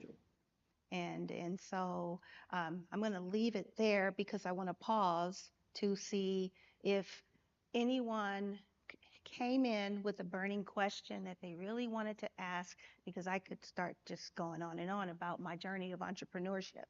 So I'm going to pause for a sec. Any questions so far about entrepreneurship? Educator? Okay, so I'm going to take a moment. I can tell you this. There are certain things that I struggled with. And I'm going to start there. There's been a lot of success, but through the success, I had to do the struggle. So that pivot was very difficult because I said I've been in education almost 30 years, so it's what you know. I was in the K-12 sector, and then I moved to the higher ed sector. And so, whoa, this is all on me now. So that pivot and giving myself permission, did I have all of the answers? No, but I gave myself permission to pivot. And even in the pivot, you got to do it scared. So doing it scared, it means something for everyone.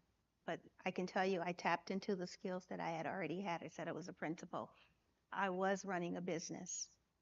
I used to say I was the mayor of my little city. So I was the one in charge, allocating funds, making the decision based on data. And through that, I still use those transferable skills to apply that now to my business as an entrepreneur. So you're an educator, you have the skills to pivot to entrepreneurship. They're embedded in you, and I just got to uncover them.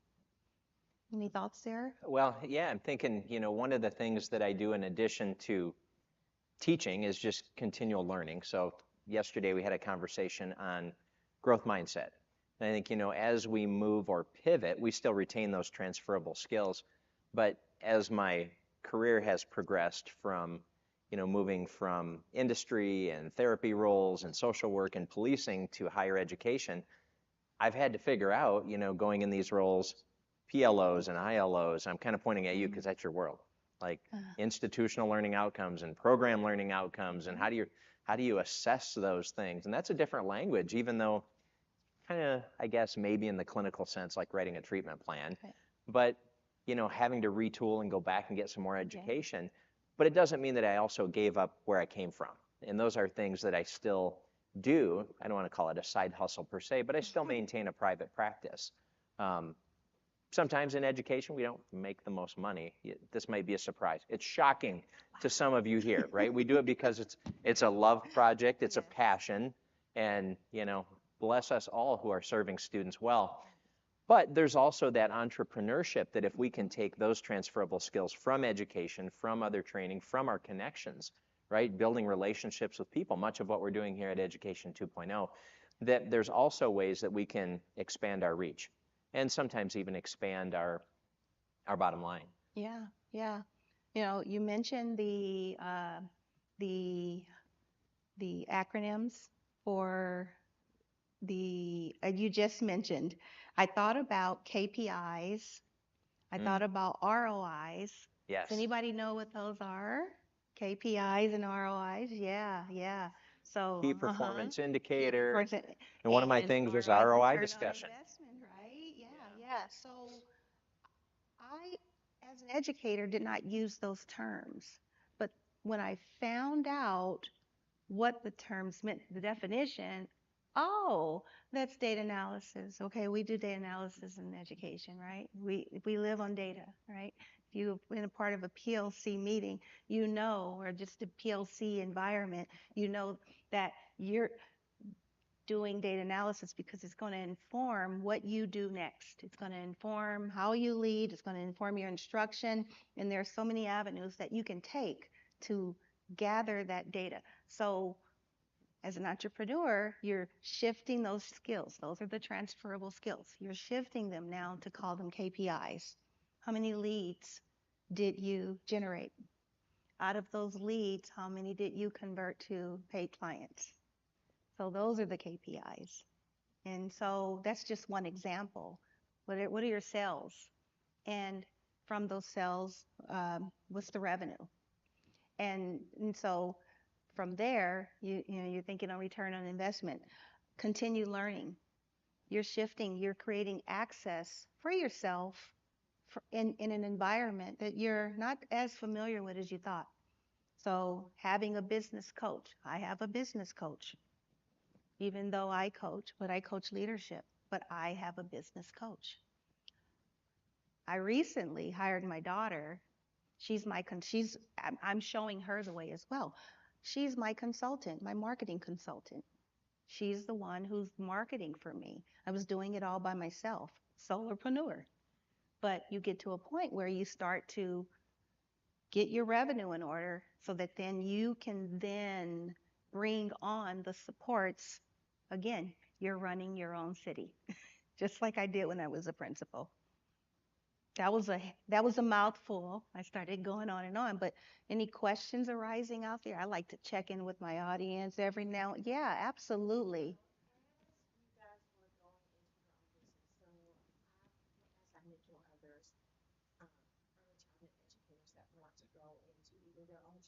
Can you speak up just a little bit more? I think we The got a microphone. She's going to get the microphone, but yeah. Oh, okay, okay. Yes.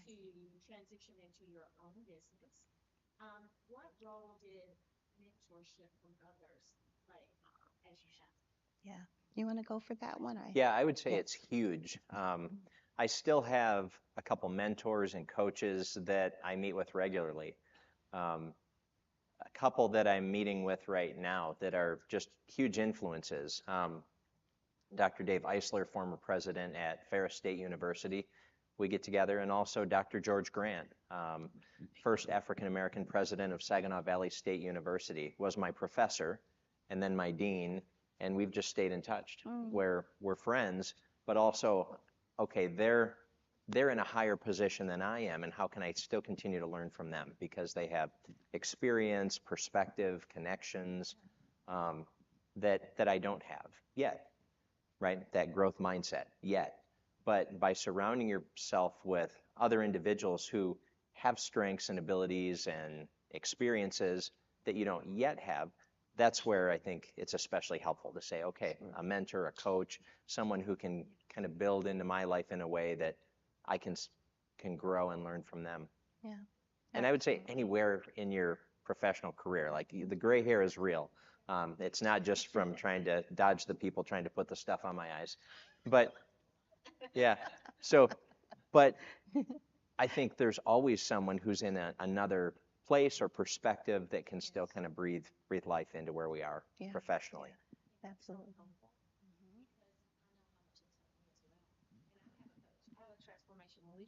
Yes. I've had for several years now, and I think that everyone should have a coach. And I've met some more here. Agree. Like I'm going to be reaching out to some of you. Absolutely. And, and I want to piggyback. First of all, I want to really, really reiterate what Scott has said about having those mentors who will give you that insight where it's hard to find it because there is gatekeeping, right? And so having that special connection, whether it be one or a circle of connection that you can bounce ideas off of, because, here's the thing. We as educators, we're full of ideas. We have ideas on ideas. I literally can sit, watch TV. I have a notepad and a pen next to me at all times. And the reason why is because I'm a thinker. And my husband often says, "What are you writing now?" And I just say, "Stuff." And the reason I do that is because am I going to carry out every idea?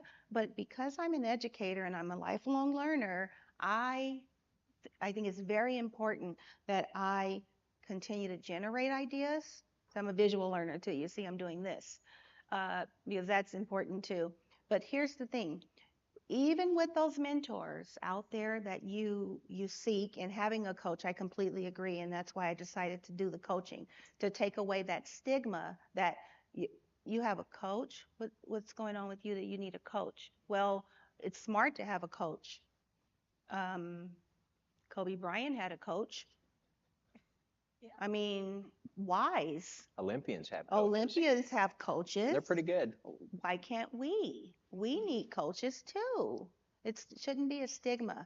But I also want you to be very much aware that as you step into this new, if you decide to ever step in, or if you already are, Your mindset is truly what matters. There are some things that, you because as an educator, it's a work of heart, but as an entrepreneur, it's also a work of heart, but you have to get yourself out there. You have to be visible. I just mentioned marketing. You have to market yourself. You have to determine what is your zone of genius. Have you ever heard of that book, Zone of Genius? Yeah, so look that up because you're going to determine where your skills lie and where at the center of it all. If you were to picture a Venn diagram or with the three, not the two, but there are certain areas in that book where you start to brainstorm, where do you lie and where they intersect, that's your zone of genius. And it doesn't feel like work. And it doesn't feel right there. It doesn't feel like work. Yeah, yeah, yeah. Thank you for that question. Mhm. Any other? How many here have Yes. some entrepreneurial endeavor? I know we've got There some you go. that have their own schools. We've got people that have side hustles. I mean, we're kind of speaking your language. Right. Yeah. Anything resonating aside from a question? Is there anything resonating? I think you just can't emphasize enough the concept of finding a coach. I know that finding a coach is why my business is as successful as it is.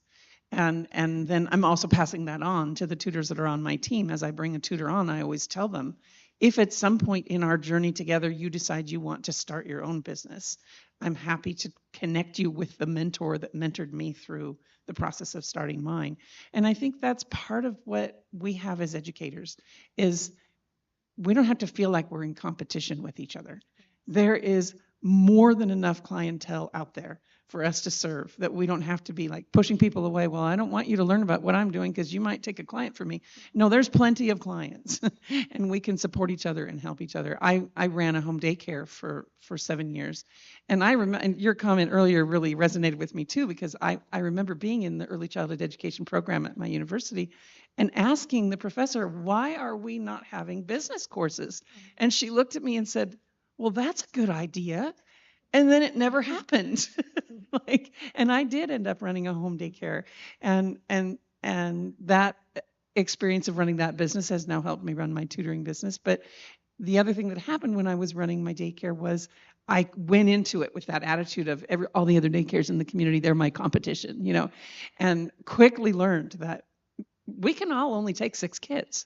And so we were actually a really supportive community of one another, helping each other out. If you need to take 2 weeks off, I've got a space. I can take one of your kids for a couple of weeks. It was beautiful. And I think that's something I know in the tutoring community that I function in, that is very alive and real, that we support each other. We help each other. We help people who are still in the classroom, who are thinking about leaving teaching and thinking about opening a tutoring company. We'll help them in that process. So I think that's, and I think that's just one of the beauties of being an educator, because we're all helpers. We always want to help. So. Absolutely. And as you make your way back to this young lady here, I'm just going to say something. I mentioned that I do my service is leadership coaching. It's also curriculum writing, but on the leadership coaching side, I get so many questions of, how do you do that? What are you doing now? And so I actually decided to start a small cohort of educators moving in that direction to give them just to prompt them to think differently in a space where I'm not saying leave your education job. There are so many avenues that you can take without sacrificing what you have worked so hard for so many years. And so I didn't leave education. I just decided to pivot. And there is a way to do it. It is very much doable. Yes. Hi, I just started my own educational consulting firm. Good Yes, job. Yay. I'm excited about it. I've been in a program, an alternative school program, for the last 10 years where I've developed my own curriculum and I want to share it with the world. But my problem is I don't know how to price my services. I don't know how to price my Yes. curriculum. I don't know how to price, my professional development sessions or anything like that. And when I try to ask other people that I know in my circle who are educational consultants, it's like what you said about the gatekeeping. Okay, you talk to me after. Okay. Let's talk. Okay, There's no great. Thank you. gatekeeping here. And so first, congratulations on taking that step in the direction that your heart has led you to and developing the product that is needed out there as you see because of your experience and trusting that and trusting yourself. So I just want to acknowledge that. And so wonderful work there. And let's talk after, and I can give you some tips and we can connect. Yeah, absolutely. Any other questions? Any feedback we have? Okay, well, as you're thinking about if you have another question, I want to address that pricing issue. That pricing is so critical, and it has to go back to mindset. As educators, we do the work. We do the work so much that we actually pay to do the work. And what do I mean by that? How many of you out there, working with students in the K-12, anybody in the K-12 world? Okay.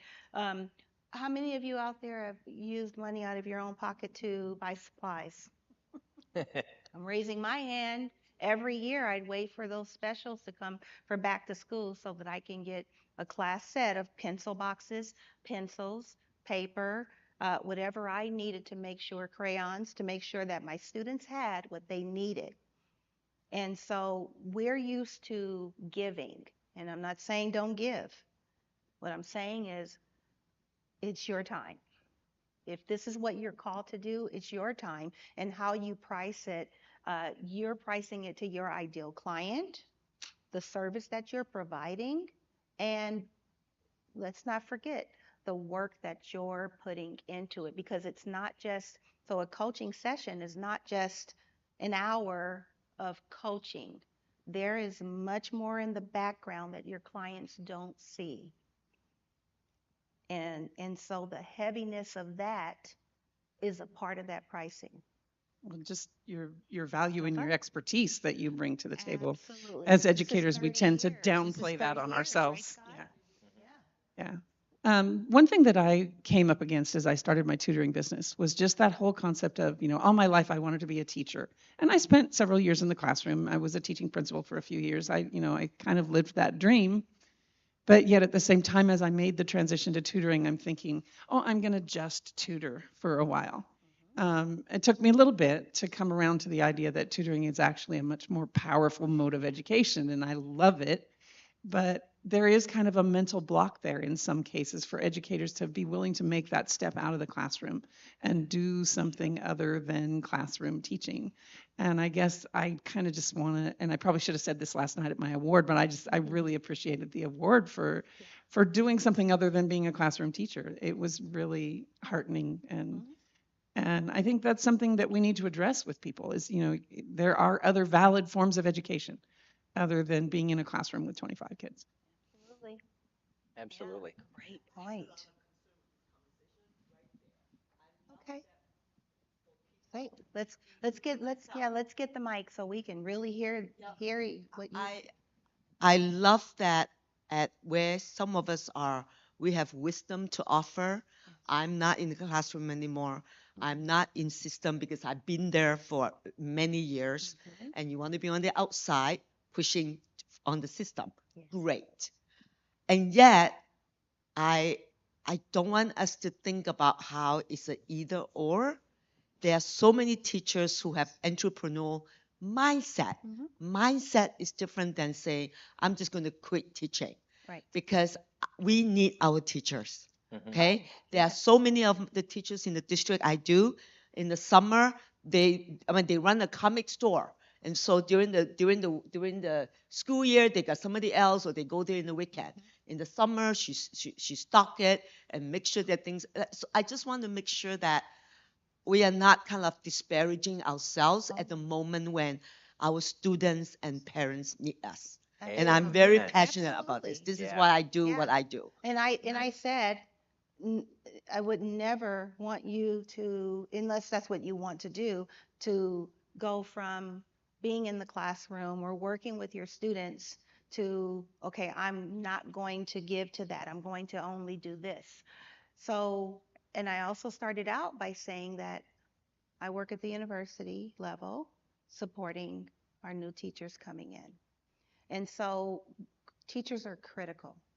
They are critical to the work, and how we shape them is incredibly important. I have seen in this new time where they're coming in, but not getting the support that they need, and then walking away. But the topic of today is the educator to entrepreneur. No way do we want to shun our teachers away. Those that are veteran and new, we want to support them. We want to support them, absolutely. Yes, so thank you for bringing that up, because no, and by no means we would want to do that, right? Because this Yeah. is broadcast to a lot of people, right? It's going to be Absolutely. forever on YouTube. Yes, it is. Yeah. And I just want to make the point.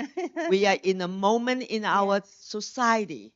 Teaching is more important than ever. Ever. Yes. We may teach different things. We may teach differently. Right. The more advanced we have in AI, the more important teachers are.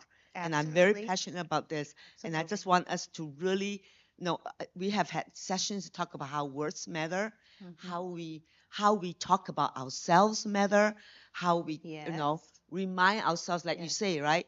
We are doing this because we have done our share, and yet we are still in education through different pathways And I to want contribute. Yes, and I want to, because I'm getting the cue, Oh, but sorry. I need to, no, don't be sorry. We needed to hear what you had to Thank say. you. I just So, had to say it. No, This is a safe space.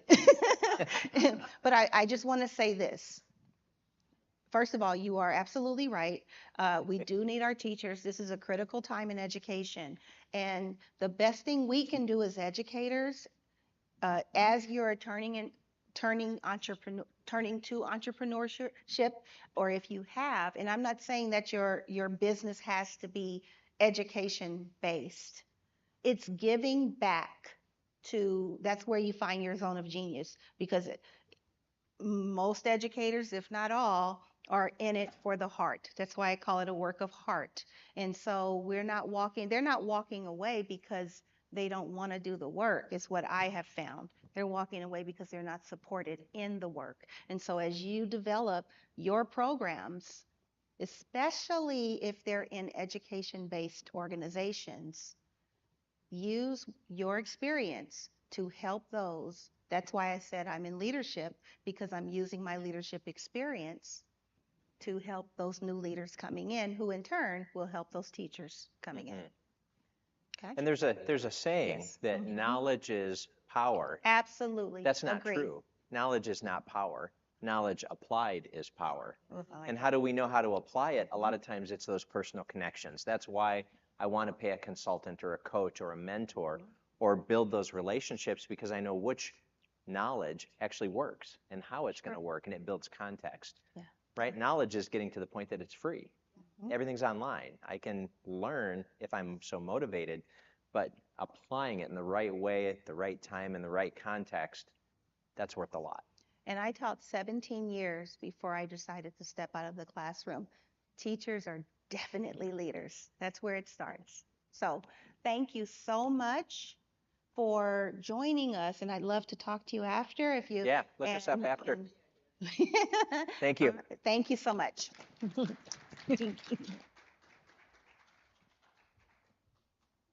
Thank you to our speakers for that fantastic session. As education continues to evolve, so do the questions about how different systems serve students and communities. Understanding these shifts is key to shaping learning experiences that are relevant, inclusive, and forward-thinking. With that in mind, our next session, What's Next for the Public versus Private Education, will explore trends, opportunities, and challenges in both sectors. providing fresh perspectives on how institutions can adapt and thrive in today's world. Please put your hands together for Sarah Hamidi, the substitute teacher and tutor at Silicon Valley International School. And she is going to be joined by Jacinda Walker, founding director of Design Explore. Welcome to the stage.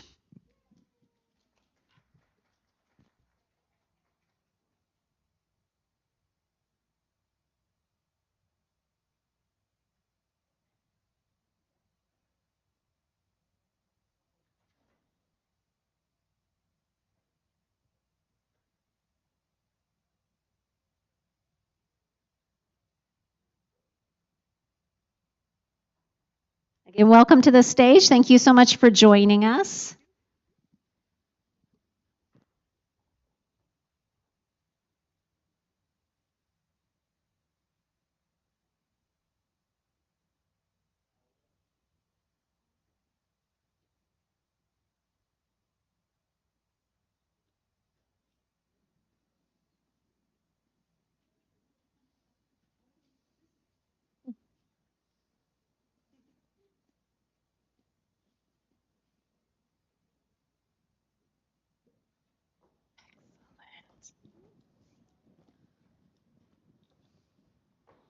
All right, Sarah, are we ready to have this conversation?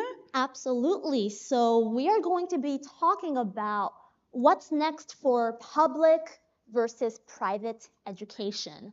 So I currently work in the private school system because I am a substitute teacher at a private international school. So I teach both in French and English. Excellent. Well, my name is Jacinda.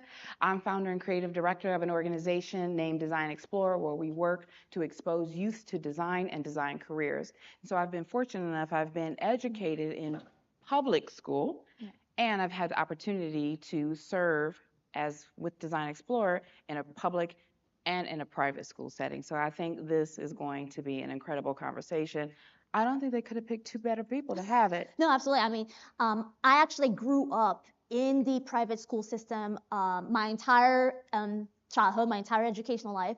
It wasn't until I actually went to college that that was my very first experience in the public school system. Wow.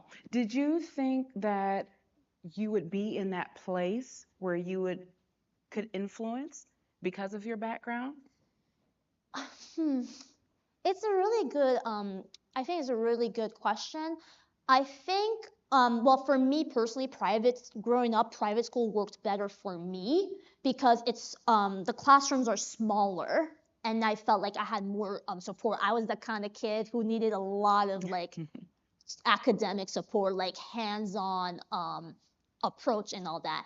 And in my experience, before I actually was a substitute teacher at the school I currently work at, I was with a substitute agency, and I would be sent to substitute teach in schools all over the Bay Area, charter schools, public schools, private schools. I used to work in one of the toughest school districts in the Bay Area, which is East Palo Alto.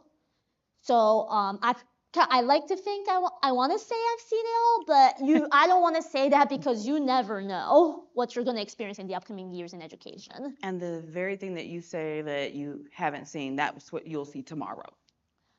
Well, I mean, what I'll say is in the private school system, in my experience, there's a little bit more freedom in terms of the curriculum. Like they'll set a standard. Like in the school I work at, it's the IB standard, which is International Baccalaureate.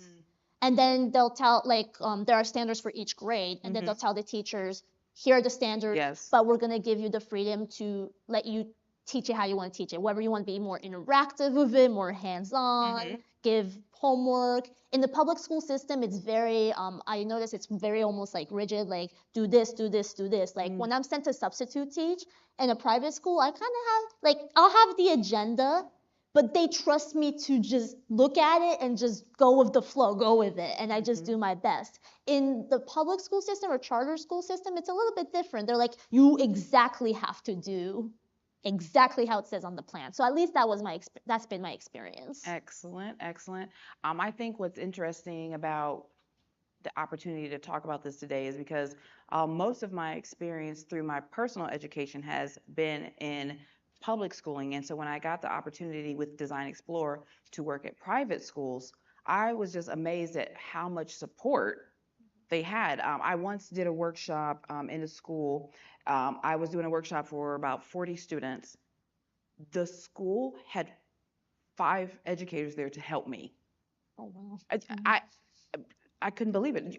They were helping me pass out pencils. They were helping me pass out art supplies. They were helping answer questions that I wasn't able to get around to the entire room. They would help jump in and navigate those types of things. Whereas when I've been in public schools with the same 40 kids, I was struggling just to find 1 or 2 teachers who would have the time to come in and join me to help or to even know more about the students to help me better connect with them. So I think being able to look at private school versus public school is an opportunity, because I think there are benefits, even though it seems challenging, there are benefits that each system could possibly benefit from, No, absolutely, I agree with you. Something I will say a change I have noticed is I don't know about back in my day when I was in a preschool, because I went to preschool in France, so completely different system.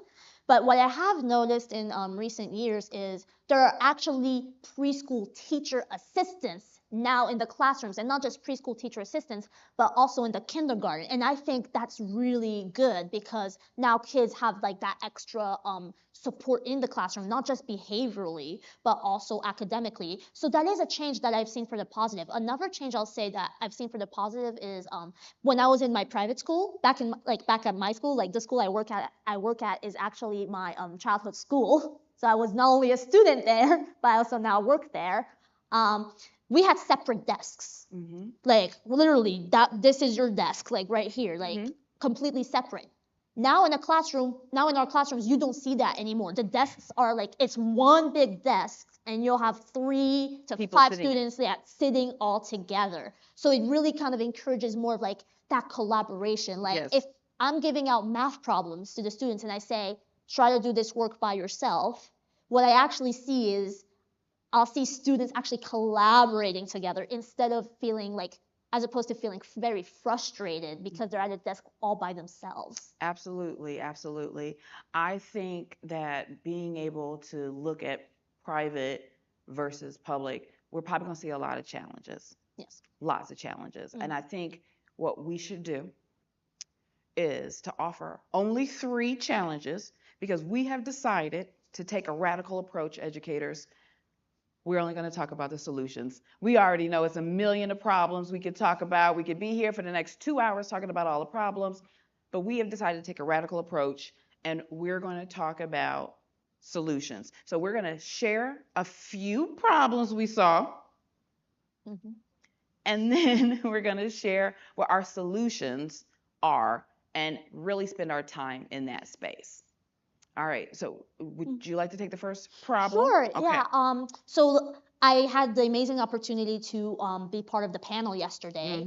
And also on the very first day. On the very first day, the panel that I was a part of was about positive self-talk. Okay. And what we talked about was social emotional learning. So a solution that I have is I want to see more social emotional learning classes instilled in schools all over the nation. I think if we offered kids more social emotional learning tools, it would help manage behavior better in the classroom. Ooh, good one, good one. The social emotional, and that's definitely something we could see that done in mathematics, English, as well as in art and creative. It could even be a collaboration. It could be 2 teachers from 2 different grades having both of their students all together talking about it. Agreed. How we do it in my school. We have this class called harmonization. You have a first grade class with a second grade class put all together, and they just talk to each other and we all learn. And we're starting to see a lot of that at the college level as well. There are lots of colleges and organizations who are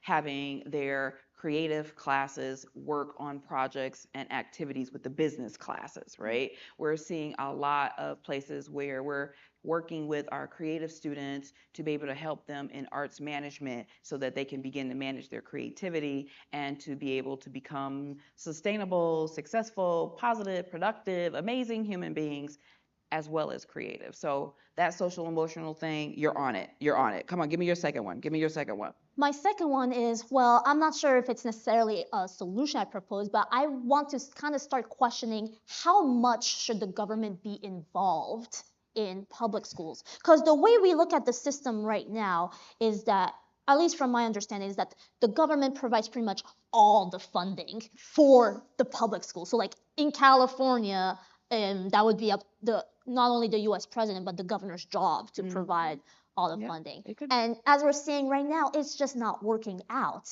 because not only did they are they cutting funding, but we're still seeing the same kind of like behavioral problems in the classroom. I mean, just this year, the White House announced that they cut funding to special education, which is not good at all.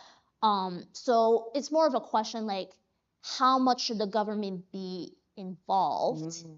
And I think it would be like, if we don't want the government to be as involved in public schools, then who should help? And I think the solution I have to that is we need more it's a conversation we've had, both you and I before coming up here, is more community involvement. Absolutely. Like, if we see a bunch of books standing there that we know are not going to be used, why not give it to another school? Why are we wasting it? Why are we throwing it away? Why not give that to, say, a student too, so that student can study extra during the summer? Why are we wasting so much material? Yes, I think my first solution, I see this a lot. I have an opportunity to work with pre-K students as well as kindergarten students. And one of the biggest things that I love to see in public schools is when educators are teaching students about the importance of sharing. And they're teaching them not only, I heard a teacher once say, sharing is caring, right? And I think sometimes as we go into these systems, as we go into these schools, it's easy to leave those types of that type of thinking because you're just focused on this thing right here. You're like, share a pencil. Like, I don't have to, like, get your own pencil, right? But remembering some of these characteristics and these behaviors that have sustained us as human beings, I think are just as valuable, and I think they would provide a great opportunity when we start looking at what's next for public and private schools. My second one I want to throw out there before we get the third one, because that's going to be our roundup. My second one is resources. Again, I'm in the creative space, and I've done materials, I've done workshops and events and activities in public and in private again. But when I notice when I go to my public schools, I have to bring everything, papers, worksheets, crayons. If I'm doing a exercise with glue, I have to bring a bottle of glue, like literally. And it's not that the teachers don't want to share what they have, they just don't have it to share. So I think as we talk about solutions, we've got to think better about getting resources. We've got to be able to think better and to think in a more helpful manner to get materials. Where I'm from, we have a couple of centers where teachers have to go all the way over there to pick stuff up. Well, school happens the same time every year, every month. Why would you make the teacher have to go all the way over there in the beginning of the school year? He or she has already got 1,003 different types of things to do. We can't, we can't, Lyft or Uber, or, we can't do DoorDash for educators, supply, like, why can't we pick these? So that's one of the hugest pieces of solutions that I see. We have to come up with a better way to provide educators in both systems resources and materials. All right, Sarah. Absolutely. What's your third one? Oh boy. I know. think this is going to be a very unpopular opinion with parents, but bring back discipline. What do I mean by that? I don't know about you, but when I'm hearing from my fellow teachers on YouTube about what it's like to be in a classroom in the public school system, I'm hearing stories of administrators telling them if they give an F, they're not allowed to give lower than 50%. Yes. They're not allowed to do that. If a kid misbehaves, they send them out, but that same kid who has been misbehaving so badly to the point that the entire classroom is out of control, guess what? They bring them back. They bring them back. I can't believe my eyes. And unfortunately, I'd actually have a story to share about that if you'll allow me to share it. So I used to work in one of the toughest school districts, East Palo Alto. And I used to work at this nonprofit school as a substitute teacher called, it was a school created by the Zuckerberg Chen Initiative. So it was a nonprofit school.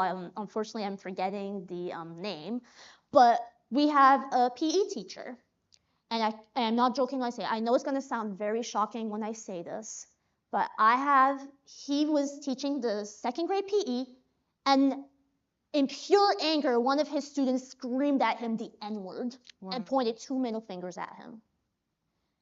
And when he sent the student out, that same student 5 minutes later comes back. Yeah. And he had to leave. And he didn't come back for a week because it broke his heart. And when I heard that, it just broke my heart. And I started looking online to see if that's just the exception. I'm telling you guys, it's not an exception. There are horror stories like this happening to teachers nationwide every single day. So when I say bring back discipline, I don't mean we need to be super harsh, like screaming at kids or being like, guess what, you're no longer coming back here. No, what I mean is if we have tried every single solution with your child, such as social emotional learning, talking to the child, giving them a timeout, and nothing has worked, guess what? We're going to give them detention. Or if none of that worked, we may have no choice but to expel your child. We need to bring back that kind of discipline. Constantly showing that gentle love to a child that you know is going to be completely out of control in the classroom does not help. So that's kind of also a fourth solution I have is give teachers more freedom to teach the curriculum the way they want to. They have worked so hard to be credentialed. They have worked so hard at their craft. Why won't you trust them? Give them that freedom to teach the way they want to teach. Let them instill their creative spin in the classroom. I agree. I think that it is definitely, I mean, YouTube is showing us the dark side, right? Like YouTube, and we are getting a full fist of it every day of the challenges that educators, particularly those in the public space, are experiencing. And being able to look at some of these other solutions, which might include bringing some levels of discipline back. I'm sure that, when I was in school, we had discipline.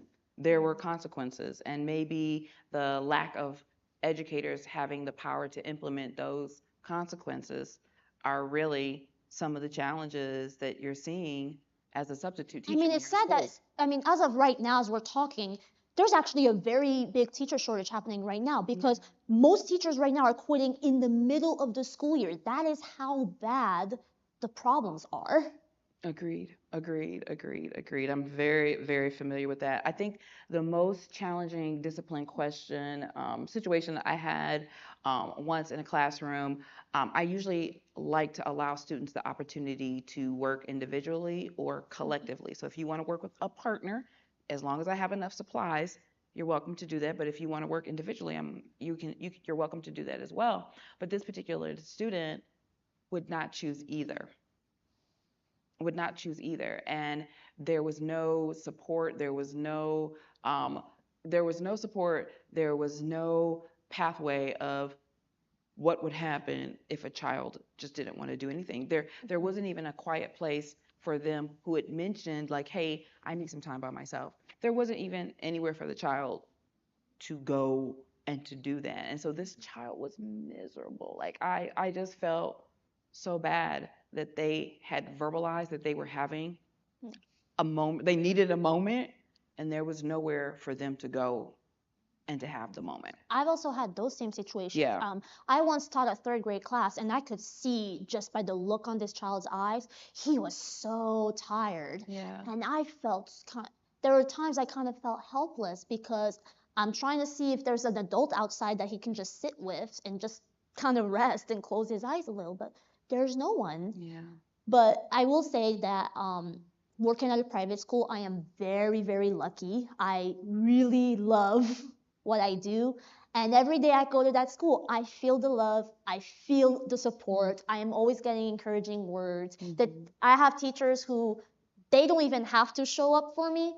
They show up to my classroom and say, "Hey, everything good? What can I do to help you?" And that really touches my heart. Again, I think that's why we really want to make sure that we can talk about some solutions, right? Mhm. The problems are evident and the problems are paramount, but not being able to create a space where we're able to acknowledge the things that are wrong and how can we move forward? How can we talk about what's next? How can we talk about where can we go from these moments? I think those are super, super important. My third one, and I also have a bonus as well. Yeah. My third one is allowing creativity to soar. Many times when I've been in public schools, because they are following the standards booklet, because they are making sure that the lesson plans meet these specific kind of bullet points, it's difficult sometimes for students who are having a day, who are having a moment, to be able to keep up or to even be able to say, hey, I'm not in that space today. It doesn't mean I'm not going to be there tomorrow, but I'm just not here in this moment. There's not enough creativity in the plan to give them the space to go try another thing for the moment, do another thing for the day. So I think being able to allow educators and students to be able to be more creative is an opportunity that I don't think we take advantage of. No, absolutely. I agree with you. That's what I see in my school every day. I see not every teacher teaches the same. They have very different. Each classroom has different creative approaches, and I really like that. Mm-hmm.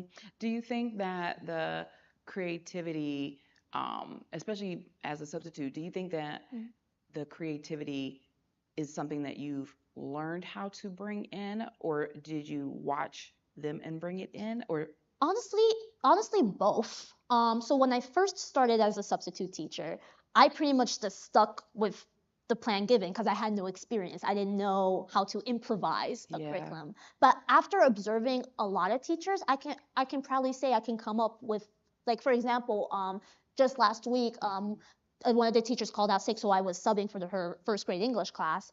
We didn't have, I think it was first grade English. I'll have to double check, but we didn't have too much of a curriculum except like, here, you can give these activities. So I actually improvised the rest of the classroom. I said, hey, your teacher is not feeling well. How would you guys like to make some get well cards for her? Yeah. And that's what I had the kids do during, like, say, their free time after they finished their English writing, after they finished their math activity. I would just have them do, like, get well cards. Or, like, I would read to them a story.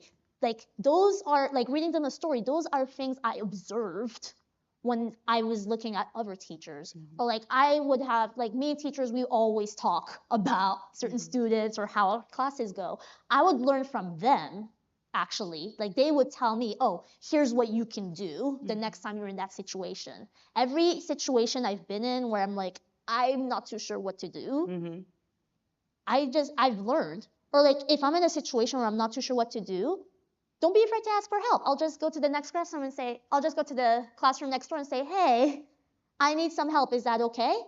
I think if we had more teachers collaborating together, it would be really awesome. And I think the solutions to creativity are endless. I wonder if, and this is where we're hopeful to bring in the audience to help us figure some of these things out, to participate in our conversation. I'm wondering the system that's currently in existence,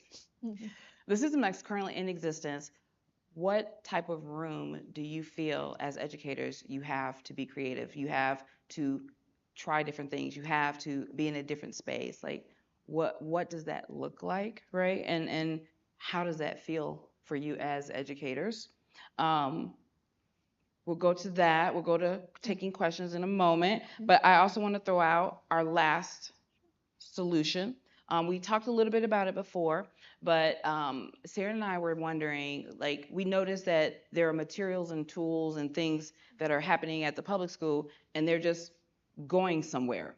We don't know exactly where they're going. They're going somewhere, right? And we wondered if there was a goodwill for educators, right? Whereas, hey, when you have clothes that you don't really want anymore, you're able to take them to Goodwill. Goodwill becomes this stationary space where other people who may need clothes can go. I'm wondering if we could have systems and organizations and spaces, buildings, places where these types of things happen as well. So those are the 4 solutions that I thought would be helpful in both systems that they could kind of share amongst one another. I'm not sure if there are any questions. I want to make sure we don't just move forward to you lovely people here in the audience. If you all have any questions for us, or if you have anything to share about your experiences in public versus private school.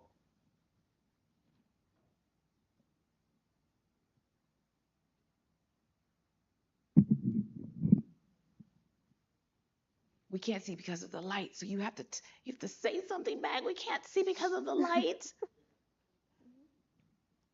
Anybody have a question?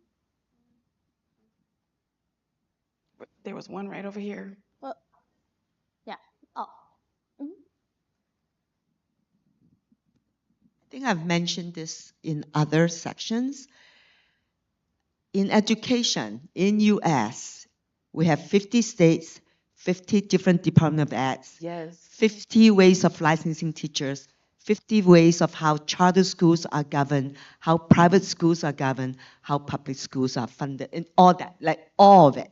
Okay? So I think how do we have more nuanced conversations and know that there are some practices or some ways of how things are done will actually be very differently talked about or perceived or funded and all that, and designed depending on the state. No, I love that idea. And you're right. I mean, think about how confusing it must be to control, manage, oversee, direct 50 of them. You know, what if, as we talk about solutions, what if there were regional plans, right? Hey, maybe the Midwest schools get together, maybe the Western schools get together, and you know, and maybe it might be a little bit easier to collectively share so that we don't have so much runover in different classrooms and different systems, whether you're in public or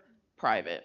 I think, yeah, that's great because I remember we also talked about, I even believe that the system, the way the education system works right now is so broken that I think we just need a complete overhaul of the system. We need a clean slate. Like, let's push the stop button, like push that red button, start over. Maybe the federal government shouldn't even be involved in the public school systems. Maybe just keep it regional. Like, let the governors of each state like handle that. Maybe let the community handle it. Like, maybe let the city council get involved in that. I don't know, but what I do know is we're here proposing solutions that can work, of course, but I think a lot of us probably agree that it needs a complete overhaul because we know what the problems are.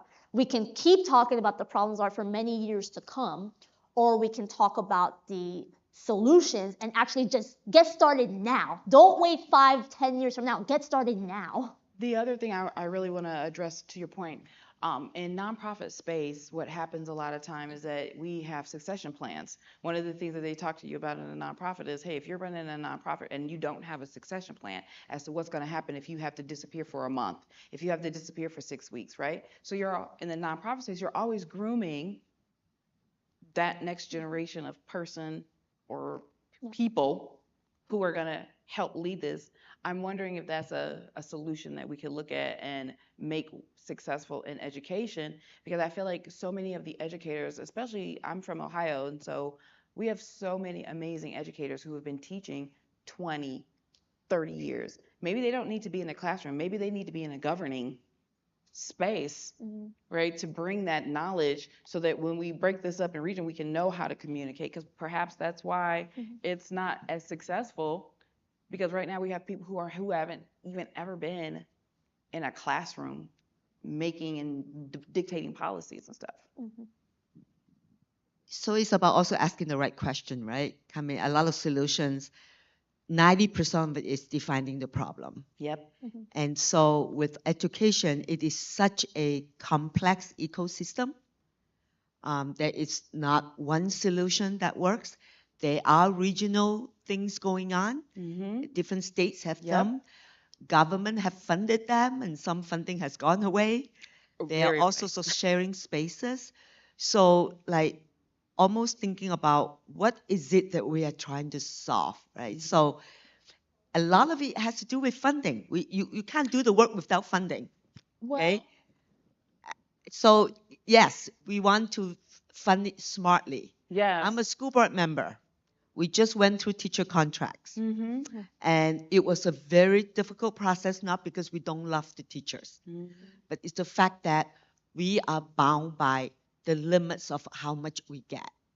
So some of the advocacy is not like, well, why don't you fund us more? But what is the government doing? If the government is not the right answer, can the private come in play? But I would say we are having this problem with healthcare right now, right? Government is taking away some funding. And some states, including Minnesota, is saying no matter how much money we raise, it is going to be impossible to raise the kind of money that the government was funding or should be funding. Correct. I think the challenges when we talk about the system of private school versus public school, we like to call these wicked problems, right? You know, and wicked problems, for those of you who don't know, they're defined by problems that are of such a magnitude, even dumping a bucket of money at it still may not fix it, right? Even if you had the money to pay all of the educators that you wanted to have during your contracts, how would we have gotten the materials? Where would the books have come from? How are we going to be able to set up systems to deliver? How, like, we would have still had those types of situations. We would have still had those types of problems. So looking at it as a wicked problem, that's why we have to really look at professional support, right? We need to look at practicing professionals who are willing to come in, to share their knowledge, bring different insights in, being willing and able to participate in a way where we can see what's happening on the other side. I think it's real easy sometimes to be thinking that the grass is greener on the other side, when in all actuality, it might not be greener. They just watered it on Tuesday, and today is Saturday, so it looks better than yours on Monday. So I thought that was a great one. I want to make sure that we don't go, oh, I can't see you guys out there. There. I kind of can see a shadow. Oh, do we have a question?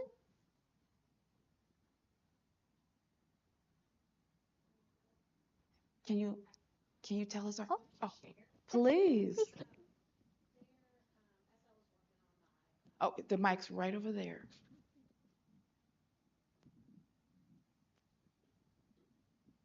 When I was working on my doctoral program, there was a book and that we read that's called Tinkering Toward Utopia, 100 Years of Public School Reform or the Lack Thereof.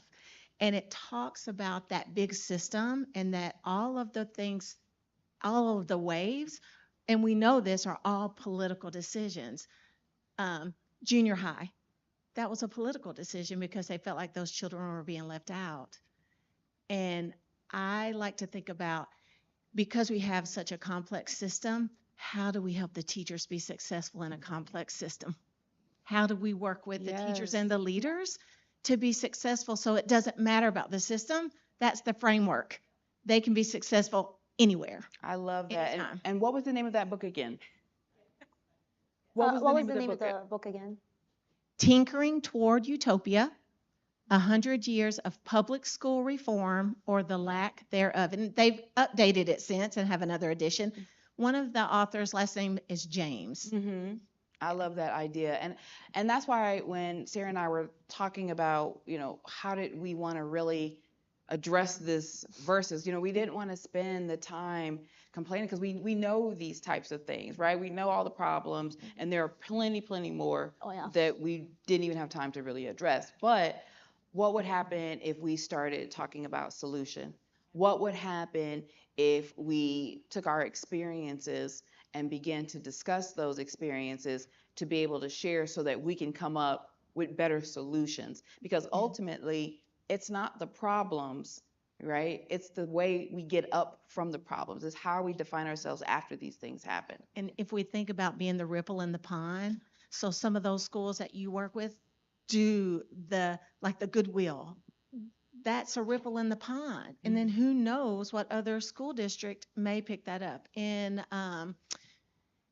a Clayton County School District south of Atlanta, they have clothing closets and food pantries in their elementary schools. And they just were collaborating with one of the local Grady Hospital to actually put in a health center in the public school. They were going to have 3 across the district of health centers because the children were struggling with health care. Yes, So, and it's that type of thinking that I think needs to be brought back into education. And I really love the idea of educators doing the leading, right? Absolutely. I love this idea because I just wonder if we tried it where non-educators were doing it, maybe it's time for the rest of us to try it. I actually like what you said, because I actually remember I remember the school that was funded by Mark Zuckerberg and his wife, Priscilla Chan. It was called the Primary School in East Palo Alto. I used to work there as a substitute teacher. Something they actually did is give free healthcare to all of their students. I kid you not, when you walk in that school, there's an actual dentist chair, and they would provide free dental care and free doctor visits over there at that school. And not just for the students, also for the teachers too. So I think it's those kinds of solutions that can really work. A trend that we're also seeing happening in California is a lot of public school districts are now funding housing. In the city of Mountain View, where I live, they actually have an apartment complex for public school teachers only in Mountain View. And it's like yours, you get a discount, you either get a discount or you get it for free, which means just take it out of your paycheck, and then you can spend the rest of the money on, say, groceries, gas, your healthcare, etc. I love it. Well, you all, thank you so much for having us here today. We hope that you enjoyed hearing more about solutions that could possibly happen, and we really appreciate you all sticking around for our chat. Thank you.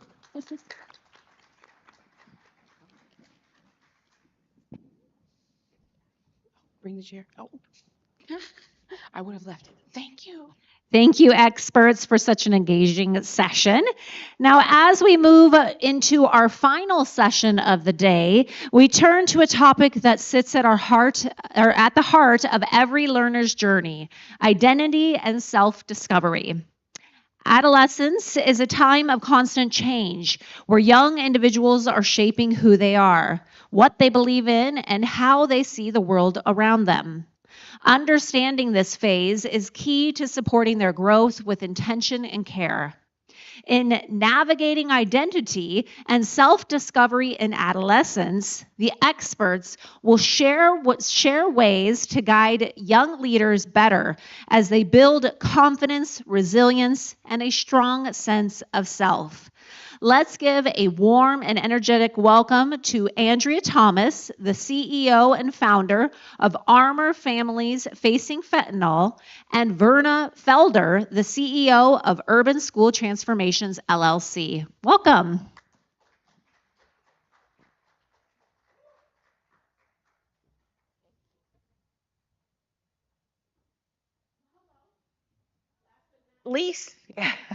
So listen, if you guys think that we're going to sit up here and do all the work, that's not going to happen. We need to engage with you. Our idea of a fireside chat is for us to engage in dialogue and communication about this topic. Right, Andrea? So navigating identity and self-discovery for adolescents today is so different than what we experienced when we were growing up. It changes with every generation. And, in education, there's so many different types of education. And I'm out of the norm a little bit here. because I'm a drug preventionist. So I teach today's drug prevention. I create solutions for broader changes through armor, through science, technology, and innovation. But I started this in 2018. And I'm going to give you a little bit of information about myself. In 2018, I had a 32-year-old daughter, one of four, ill one night and out of her regular medication. And someone that loves her gives her this half of pill. Gives her a pill, she takes half. It looks like her regular medication, and it kills her instantly.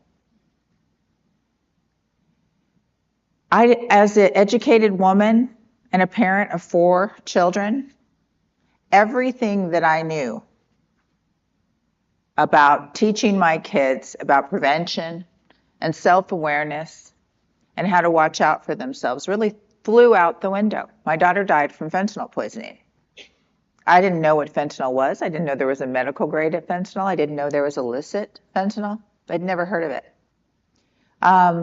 So at that point, I had to begin to educate myself. The only problem is it was too late for me, right, with my daughter. So what I do now, through Facing Fentanyl, we're the home of the National Fentanyl Prevention and Awareness Day. We educate students across the United States, but not only youth. We go to workplaces, we work with federal agencies, and I teach law enforcement. You would think law enforcement has all of these pieces, right? But they don't. You're correct, sir.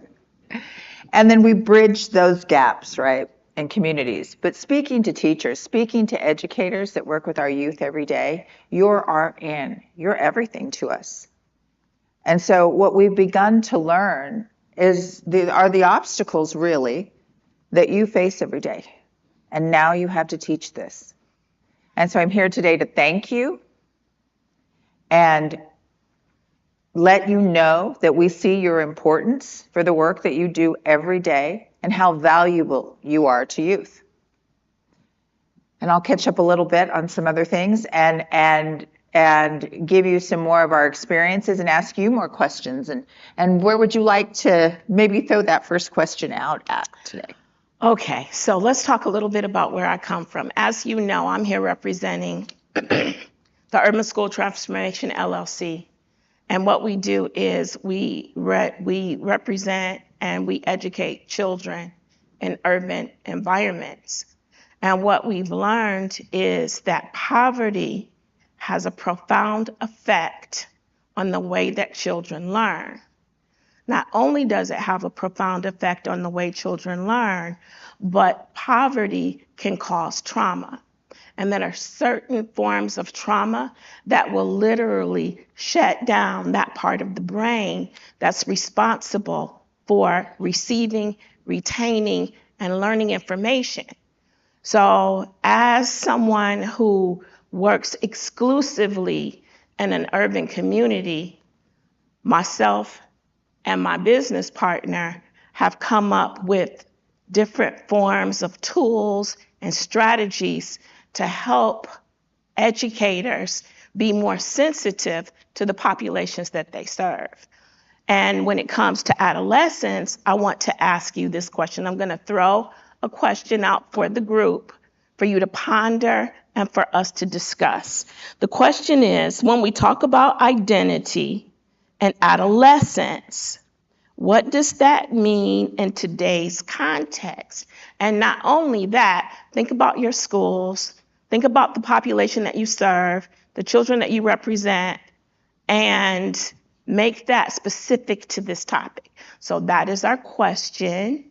And now we'd like some answers. Dr. Scott, do you have something to contribute? Sure. I'll talk loud. I can do it.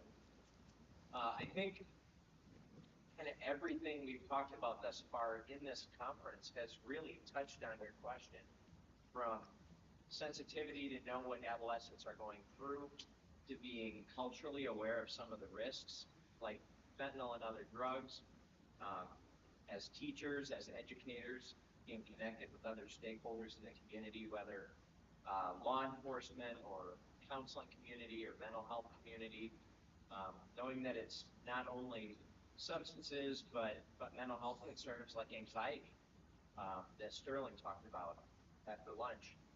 All of these things are kind of pieces of the puzzle, and being as informed as we can be, I think, is part of that process. Thank you, Dr. Scott. Anybody else have anything to contribute? We heard you. I could hear you down here. Thank you. Anyone else?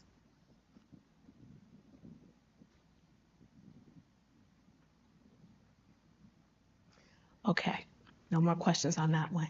So when we think about underserved communities and where we used to think these kind of dangers happened, right? We thought of drug users, we thought of people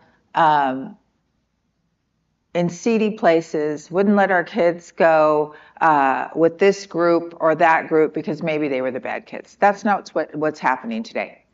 Every age, every population are affected from these new types of drugs, right? There's a new drug landscape. And we think about what teachers have to invest at school, so much that they know, and the obstacles that you see within your youth right there in your classroom. Everybody has a different story, right? And you begin to learn them over the year and know their story. And there's still so much that we don't know. And so I wonder how we go about, what are some ideas that you have about when you go into your classrooms, how to bring these real world obstacles, these realities, when kids are so immersed in technology and social media, which is not realistic at all, right? That's their reality today. And then they go home and they have these real life situations that are happening to them. How do you put these pieces into learning, whether it's a math class, a history class, and keep them consistent? Because see, when I went to school, there was a DARE program that came in once every maybe couple of years, and they taught us something, sent us home with a pencil, and that was it. That's all we learned.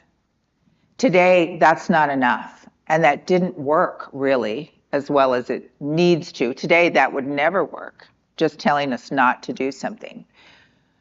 Giving these kids these core foundations, talking about real life situations, and removing stigma from that, right? So that they are able to have conversations wherever they are and understand what these real world dangers are. Is there anybody here that does that brings this into their classrooms and broaches these subjects without being scary, without these scare tactics that really turn kids off? Kind of? I'm gonna say kind of, because I'm gonna say kind of because yeah. So the reason I say kind of is because, like I said, I'm very fortunate to work in the school that I work at, and we know that when we want to bring up a topic like this, like talking about school rules again, or talking about a really serious topic, without question, we already do an assembly. It's brought up in, say, like harmonization classes. It's brought up in wellness classes. It's brought up our middle school, at least in our middle school and high school, there's a mandatory class called advisory. So they already talk to the students about these things. Now, in terms of us as teachers, me personally, I know that I've had to talk about issues, and sorry, I might get emotional because this one is a tough situation. I remember I was substitute teaching at a private school, not the one I'm currently at right now, but I was substitute teaching at a private school, and as soon as I walked in, the principal said, "You may have a really tough time because one of their classmates just died from leukemia." And for me, it was very difficult to walk into that classroom because there are times I didn't know what to say. And I felt like I failed them because, in a sense, all I could say was, all I could tell the students was, "I'm really sorry for your loss." And I felt I felt pathetic because I was like, maybe there's more I should have said. So that was a particular situation I can think of. I think that moving forward, having some professional developments for teachers, like teacher trainings on here's how to talk about these issues in your class. Me personally, I know if there was a problem with some students in my class, I don't wait till the end of the day. I address it immediately. Like if I heard there was a big fight happening at recess, I don't just jump into like, okay, let's learn about math. I go, okay, let's talk about this. Let's talk about why fighting is not okay. Yeah. Just being open and honest in those real life situations and letting them know that it is these things happen everywhere. And if we can talk through them and have that understanding, right? That's what you're telling me.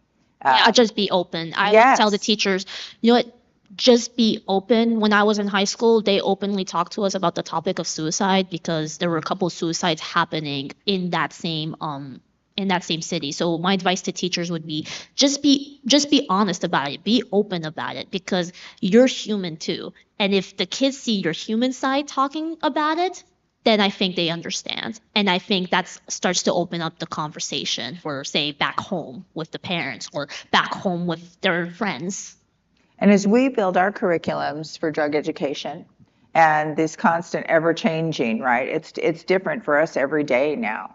You know, I've been doing this for 8 years and I'm an expert in fentanyl, but every day there's a new emerging drug. And so we learn from you. So you don't know how valuable this is to get this information from you, how to reach young people and what you're doing in your classrooms. And I think that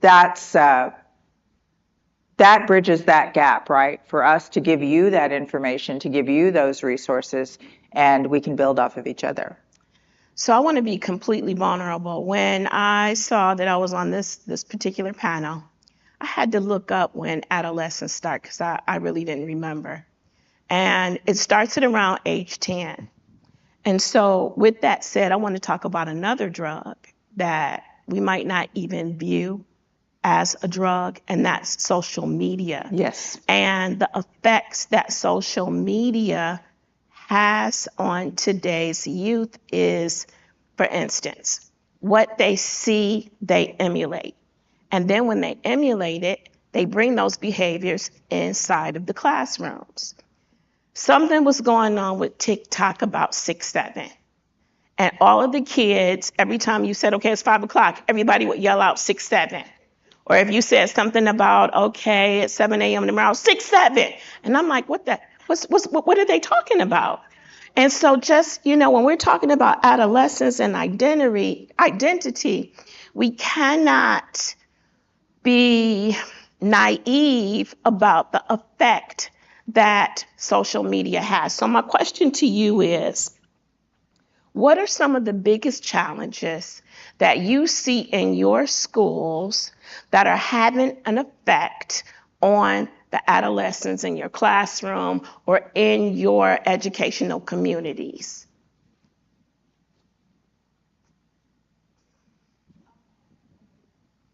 Yeah, I'll speak on that. I teach in the alternative school program, and a lot of the kids that come to me have issues with using social media properly. I try to teach them that there's nothing wrong with using social media, but it's about curating your feed. That's one thing that they don't necessarily think about. So what I try to do is flip it. And when we have our morning meetings, I'll actually use some things from Instagram or YouTube or whatever as content to help them understand these different concepts that, you know, I want them to know about, whether it's developing resilience or even an element of financial literacy, something about having a growth mindset, or you know, 99 things that you can do that makes you better. No, it's 10 things that you can do that makes you better than 99% of people. So we talk about a lot of different concepts, but we use social media to do it. So I try to model for them that the way you curate your feed matters. You don't have to pick all this negative stuff and let that soak into your brain and change who you are. A lot of the kids, because they use social media so much, they compare themselves to other people. And that makes them anxious, that makes them depressed. And because of that, they act out on it. It's manifested in the classrooms all the time. So that's what I see. The anxiety, the depression, the downward spirals that they go through, it really affects them negatively in the classroom. And you're right, it is like a drug because they just can't stop. They doom scroll through TikTok for hours and they can't give it up. And I'm hearing you speak about the anxiety and the depression. What do you do in your classroom or organization do to counteract that behavior? I talk to them a lot about mental health. I teach in a very isolated, small group of students. And we work a lot with mental and emotional health and well-being. So I have them take a lot of different inventories. One of them is life traps. And that helps me understand like their background a bit more so that, I can figure out whether or not they may have been abused in some way as a child or whether they just have this strong mistrust of adults, whether or not they've been abandoned or socially excluded, maybe because of how they look or what they do, what clothes they wear. So that tells me a lot about the students, and it helps me be able to help them think about things in a little bit different way.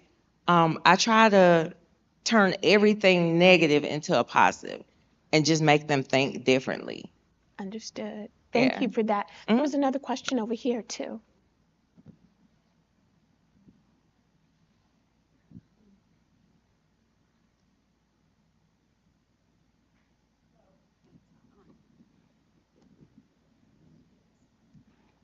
Hello? Okay, so I didn't really have a question. I was trying to answer yours. Your question was what challenges are we seeing our students face in the classroom? I'm a teacher of 14 years. I currently teach in an alternative school. I've been there for 10 years. Social media is an issue, but that's not even the first thing that we are working with in our building. Our ACE scores are through the roof. So our trauma scores are beyond even anything. And just for an example, we had a child who was sex trafficked for 8 months, then recovered. They'd been hooked on meth by her abusers to keep her there. And her family thought it was a good idea to have her put back in school 2 months later from recovery. We have several students who are rough camping at a lake in a tent because they don't have anything or anyone. I'm in charge of the food bank in our building because our hunger is through the roof. There is maybe 10% of students have parental support. We have probably, what would you say our homeless population is, including our instability? Probably 40 to 50% of our students are considered homeless. We have a 40 to 50% IEP 504 caseload sped rate. So when you're talking about challenges in a classroom, when you're talking about, we had a couple years ago, we had acid, LSD, and meth going through our girls' bathrooms. So those are the kinds of challenges that we see on the daily. Where are you from, if you don't ask? Yes, please. Oklahoma. Yes. So we talk about these challenges. You have so many that you have to figure out daily. Do you find it helpful for people like us, people like my teams, to come in and give you those resources, give that understanding, and give you tools to address some of those things on a daily basis? Because you have so much to manage on top of your job, right, to educate these kids. So those resources are very helpful when they are realistic and something that can really be implemented and they're applicable, because there are so many things that are like,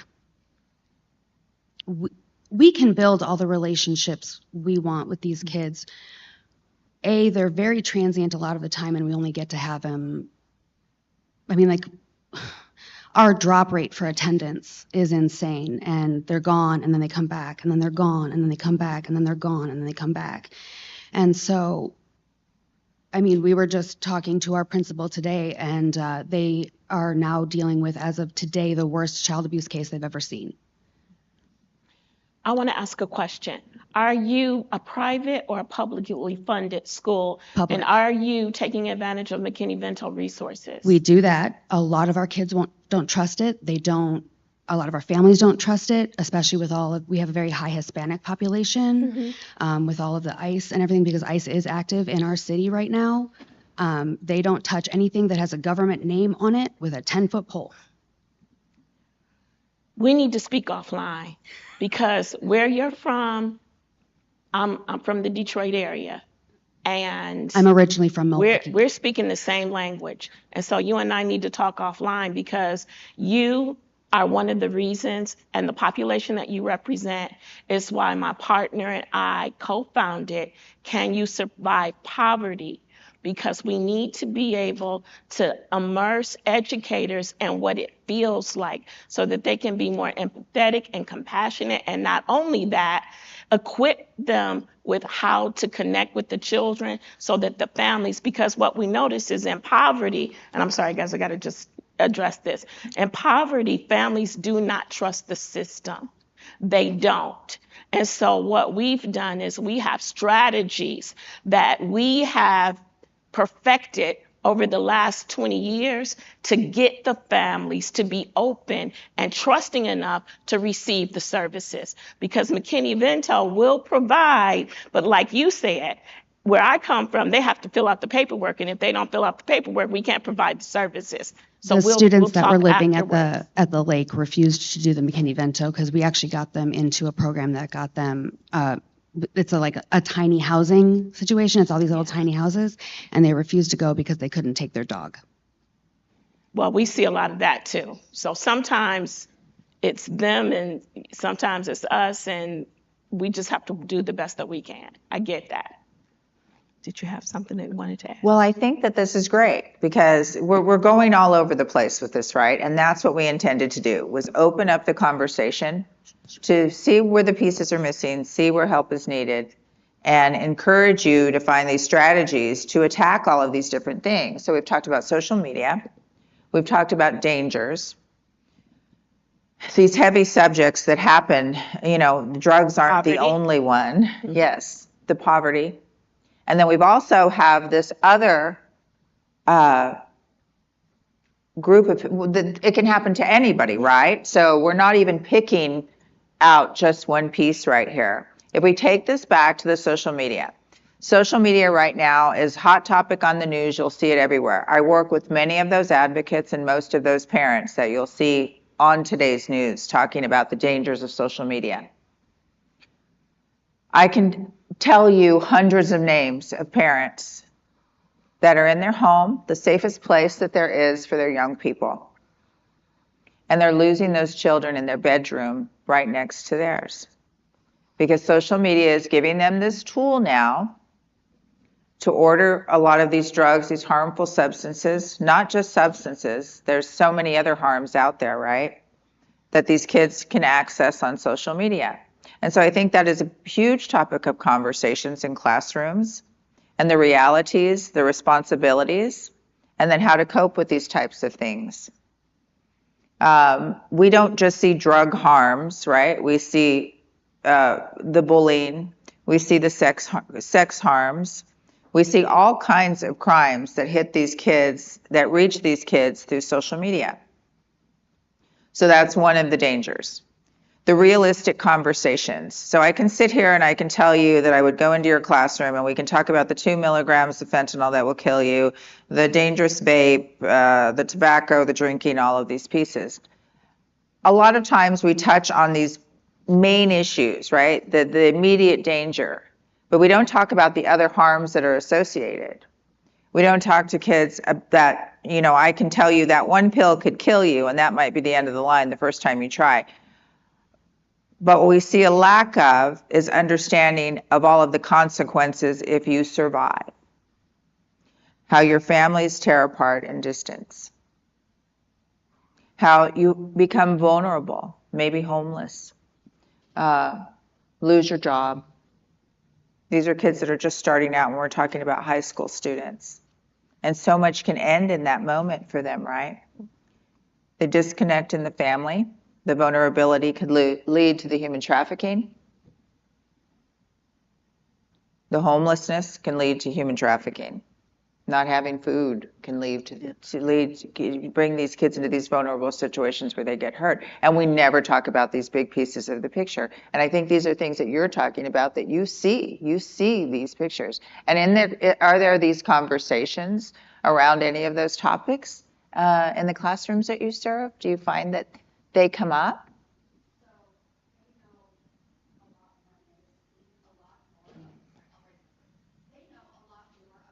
Negative aspects of the things that they are doing or the things that they have done because they've lost people. They've seen it take out their best friend. They've seen it take out these things. And like when they legalized for medicinal purposes marijuana, I had a lot of the several conversations of like, and I know this is a low key element, right? But this is, we deal with the THC vapes all the time in the building and stuff like that. That's one of our biggest things that we confiscate every morning at metal detection things. And I was talking to them like, yes, it's not physically habit forming, but it is dependency forming. And that was data that they didn't have, that it makes it where you use that crutch to calm down. You don't learn how to naturally let yourself come down from anger. You go take a hit to calm you down. So you lose those coping mechanisms on your own. It's not physically habit forming, no, but it can be dependency forming. And they didn't know that. And so I talk a lot about that, about how that's why there is a 21 limit, because you need to get your brain developed and those coping skills and those abilities developed before you start using a crutch. But then there's also the flip side to it, where there's some emerging data right now about how THC is one of the most beneficial things for super ADHD people. To help you focus and zone in. There's something about it, but they can't extract it from all this bad stuff, Yeah. right? So it's just one of those things where it's like, we have these conversations and we can show them the data, we can talk about it, we can try to get there emotionally, but they're already there and they see it and they choose it because they think that that is the break they need from what is their current reality. It's an And escape. yeah, feeling good for It's a an couple of escape. minutes when your world is constantly crumbling. You don't know when you're going to eat next. You don't know where you're sleeping. You don't know if mom's going to be on a bender when you get home. Yeah, we get it. Well, I'm gonna that's let a you perfect respond to segue. that, Oh, and well, then I wanna okay, I switch thought gears that would be a bit. perfect segue into Yeah. your next question. So these traumatic experiences, these life experiences that lead into substance use. And then there's this other piece for fentanyl naive, is what we call them, drug naive young people, or those experimenting, right? Because that's a natural part of growing up, is experimenting. May not be with drugs, it might be with something else. It could be with relationships. There are many things that young people experiment with. But to give them the knowledge and give them the understanding in today's world that is affecting them so rapidly is the most important thing to me, anyway, because I know how quickly it is for a young person's life to be taken. If you were to go to the websites of mine or many of the people that I work with, you would see statistics, you would gather information.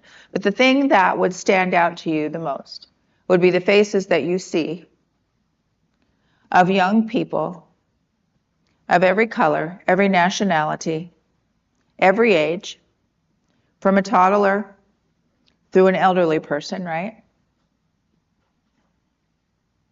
That look like your next door neighbor, that look like the kids that you pass in the street, that look like young people that would never be touched from drugs. And I see hundreds of thousands of these faces. And so really I'm here today to urge you to take that piece in and to know how important it is and to reach out to us, because you are the people that know your classes, that know these young people the best. We can't go in there and just say, you should do this. We're not in there every day with those students. We learn from you. I don't want to take too much time because I know that you have more questions, but I would encourage you to reach out to us. And we don't work these scare tactics. I wish I could. It scares me to death. I would love to scream from the mountaintops how deadly this is. But it doesn't work like that with young people. And so we have to be creative, and we have to think of new ways. And to work with you, we just want you to know how appreciative that we are of you. Many times we go to schools and we get turned away. We value what you do, and we can learn from you, and we need to learn from you. And so I thank you for giving a couple of minutes to me today, and I'm going to let you close this out. And you have so many more important topics that you can hit, and I know we bounced around a lot, but. Okay, so we cannot have real conversation and genuine conversation about adolescent identity without talking about this. So I'm gonna tell a story. My specialty is K through 8th grade students. And in one of my schools, we had the parent of a student come in and tell us that this particular student could not use the boys' bathroom or the girls' bathroom because they were gender fluid. So at that point, this is where my next question comes in. What role does schools play in either supporting or unintentionally limiting young people and experimenting with and exploring their identities? So I'm gonna just throw that out there for you. Who would like to comment on that? Because it's real, it's happening. We're talking about identity and adolescence. Let's talk about it. And I did say K through 8th grade, which meant that this particular student, Charlene, do you remember this student at our, how old were they? 12. So what do you do? What do you do when a parent fully embraces the child's freedom and exploring their identity, but you have a school and it's only a boys' a boys' bathroom or a girls' bathroom? How does that work, and what responsibility do we have, if any, to provide facilities for this student?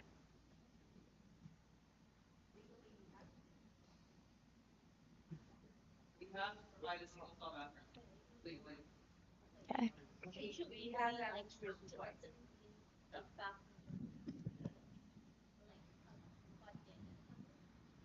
I didn't hear you. I'm sorry. I was just saying, like the others were saying, like, shouldn't we like legally have to let them use the bathroom of the gender that they identify with? Right.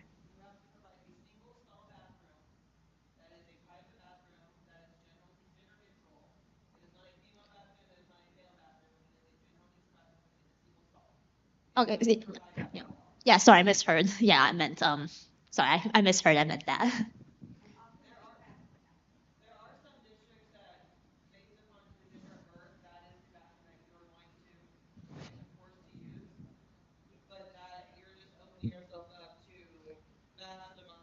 And that is where the conversation comes in, what you just said right there. Yeah. Can you repeat it? School districts that enforce the use of the restroom based upon the sex at birth, then you're opening yourself up to massive amounts of lawsuits. So, I mean, it would be my suggestion that you would offer a single stall bathroom to accommodate that student. A lot of students that are in this situation will choose to be put on a 504 because there are life abilities that are affected by this choice and transition. And then most definitely, if they are in a 504, then you have to provide those accommodations by law, which can include the use of a single stall bathroom. Okay. I think we have one more question right here. No questions? So how do we end this today? Do we end this with questions and solutions about what role schools have in supporting adolescents' identity? And what does that look like? What does it look like for your school? What does it look like for you? How do you support adolescents in exploring and experimenting with their identities while still maintaining core values? And I guess, should you? Who wants to take us home with the answer to that question? Oh.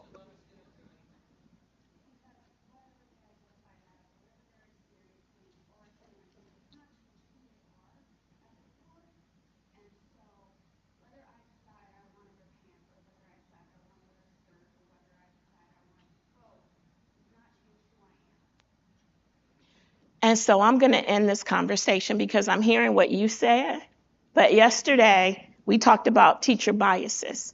And while in a perfect world, what you're saying makes sense, and it may even be the law, there's still going to be teachers who are going to be in resistance to that. We're experiencing that right now in our community. So I think the answer to the question is to provide training around how to support teachers, support children, in exploring their identity and in experimenting, making sure that that professional development becomes part of your training every year. And I'm going to turn it back over to you. Well, as we close, when I hear all of these things, you're not just educators. You're not just administrators. You're not just doing your job, right? You help to shape people's futures, how they think, how they process the world, and how they make decisions. And none of that is small. You are a major influence to your students, and that's impact.